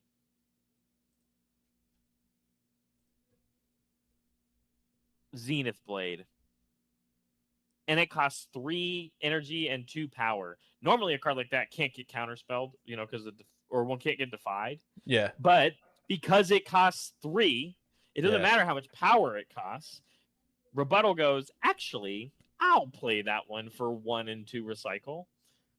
And I think that's just like not cool. Like I think that's not cool and fun. Yeah. I look at like Starfall and be like, "Oh, Starfall? Actually, no." Falling Star. Falling Star. You're like, actually, my Falling Star was 1 less. And even if they just don't have enough to like use the Falling Star to make it even worth it, you're like, actually, I'll just counter it. Yeah. Actually, I'll still just counter it. Yeah. And I go, wow. I just think that's so powerful and good that I just don't think. I don't know. It is what it is. Her units themselves are very meh. So like, if that's the big reason to because like when you look at like Ezreal, for example, or you look at Diana, who are in the same colors, their signature spells are also very good, and their signature units that they can play are also good. So like, and when you play the Mel deck, you maybe use Mel's like actual legend ability maybe twice. I have tried to make her, and it's the reason I'm off of her. Straight up, is I go, man, it's not fun to utilize my character. Like, I'm not touching my character at all. My favorite part though is that you typically do use your character when you're like winning the game. When you're going to win the game, you're like, I will now give your unit -2 might. The game is over. Yeah. It's like is typically what I see. So it's why when I look at the legends from this set, like I'm such an Mbessa fan because dude, the empowerment and then the movement stuff is like so sick. It's so cool. That's what she does in game. She moves around a lot. Yeah. Yeah. She can dash on every ability. Yeah, I want to look at like LeBlanc again. I think that character might have some real legs. Order is like good. We did just talk about that. Order is good. And I'm a big fan of I just like what like LeBlanc does. Like every time that I've seen this character like try and do kickflips, it's like, oh, this is where it's at for me. I'll tell you what deck I've had the most fun playing, but the deck itself is so bad. And it's Jace. This deck is so fun to play. It pushes so many buttons, but man, by the time you are actually like playing the game, your opponent is at 6 and you're at like 1, and you go, GG's, well, dude. I tried.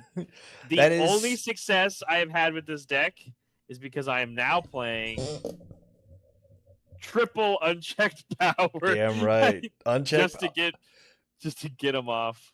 Dude, I don't know if I enter a I'm such a blue fan that I don't know if I ever enter a major event, like an important event, without triple watcher, triple unchecked power in my deck. Like I don't know how to do it.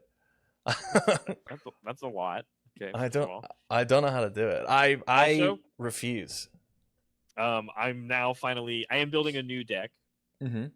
which I shouldn't be doing, but I am. Mm-hmm. I'm building this guy. Yeah. Oh, you're doing the spiders? Yeah. No, I'm not doing spiders. I'm doing a real Teemo deck. Mainly because I made a Teemo deck.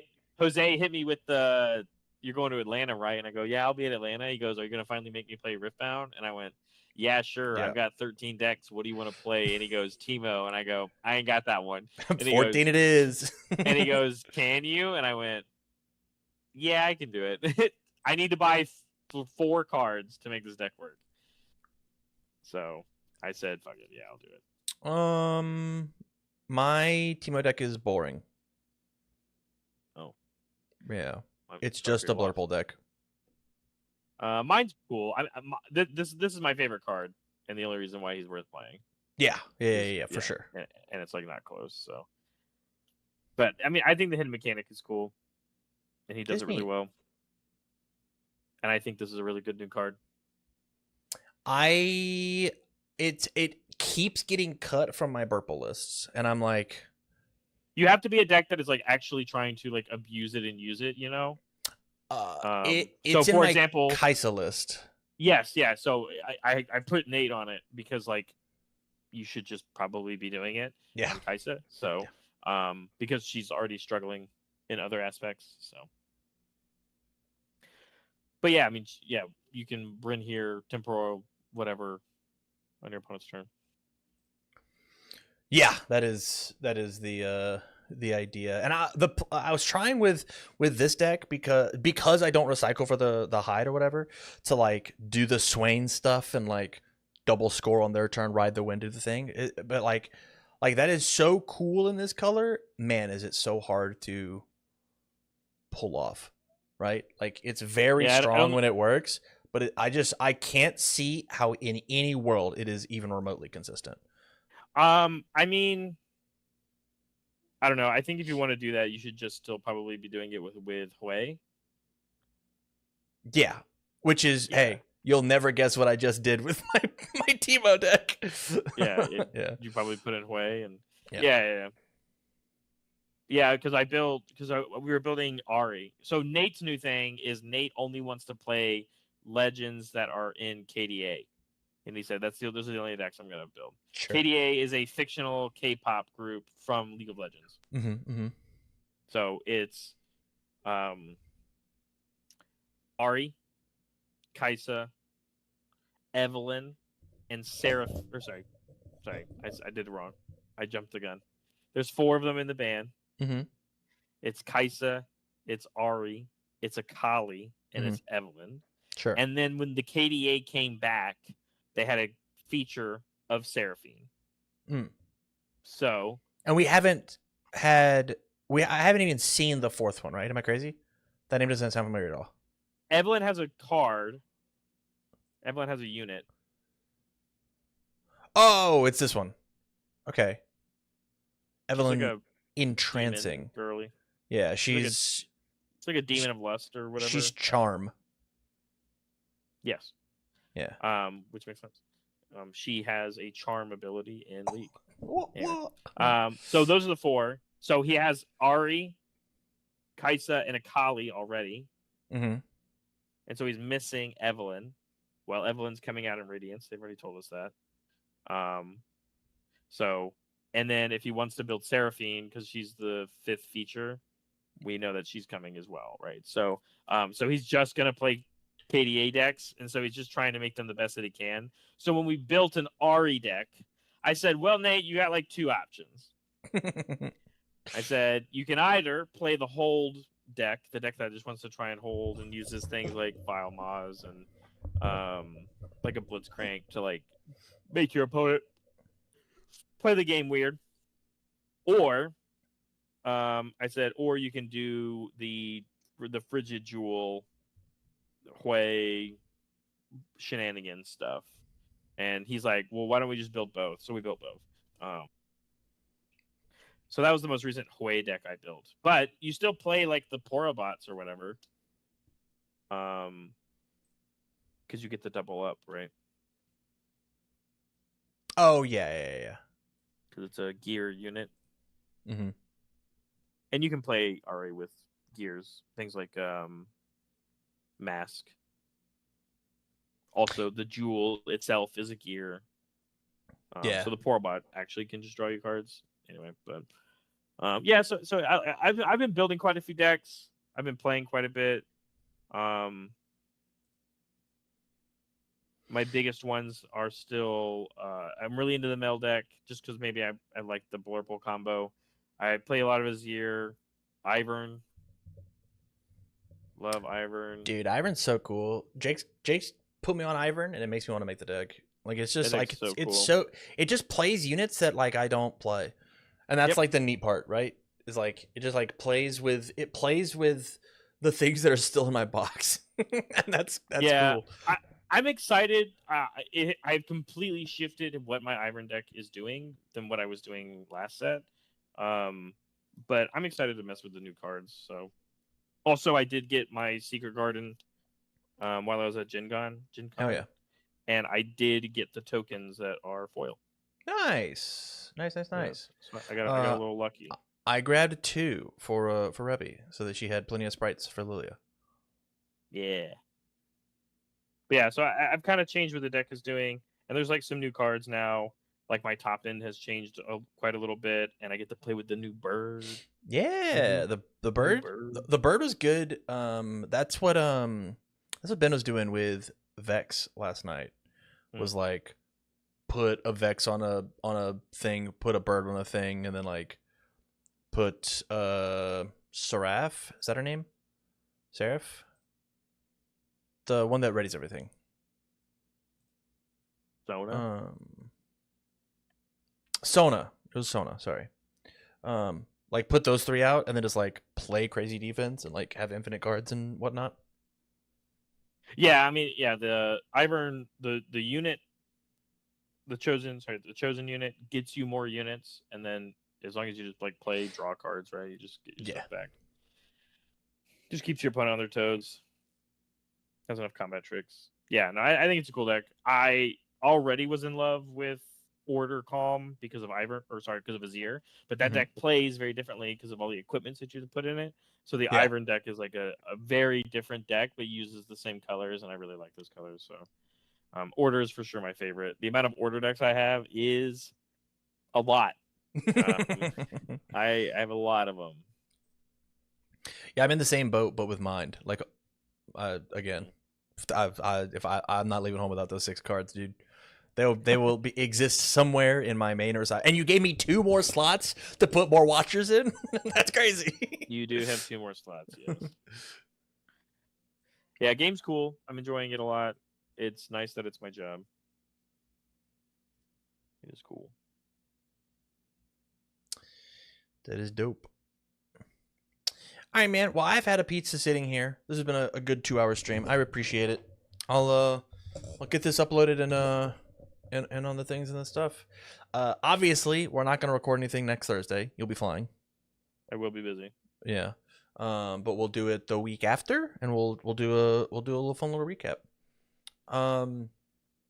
I'd love if you feel frisky at all, if you want to come up with like fun little games like the Guess Who. Doesn't have to be as long or as crazy, but like a fun little warm up would be cool. I have one planned for next time if we wanted to do that. And you make me pick games. If hey, you're the one who says you want to do it for the main broadcast. I love the games. I don't want to do all the work. Well, you're not going to do all the work. You're going to do half the work. I just come up with the idea. Yeah, have the idea, set it up, do the thing. That's fine. Like we could just do. I mean, I'm just gonna grab like TikTok trends and I'm gonna make us do them. Oh no. No, like the fun ones. No. Oh no, how bad! I get the so we did TikToks? Guess Who. We did Guess Who today, right? Yeah. So like, in a different sense, we can play Guess the Card, right? Yeah. But we just like go back and forth, right? Mm-hmm. We take turns asking questions. Less vibes based. You can like actually make it hard, you know. Mm-hmm. And I would be like an asshole, and I'd be like, "Yeah, the card I picked was this Riftbound." I mean, you started to do it with the thing, and I was like, "Wait." Well, when I finish my collection, dude, you should make a deck of just Riftbuds. Yeah, that'd be so fun. I don't know if you could make it happen, but that'd be dope. It would have to be a deck that just doesn't play a ton of like champion units, because each champion unit that's a Riftbud, you can't like represent the 2 different champion units, if that makes sense. Yeah. So like I have a Kaisa, right? And Kaisa, like, and someone's like, well, is it blue Kaisa or red Kaisa? And then like we could easily go like, well, obviously it's red Kaisa, you know, like that's the good one. But everything else would be a little difficult. Maybe when there's more. Who knows? She has tokens too, though. I'm now officially on her Etsy. So I am. Yeah. It's sick.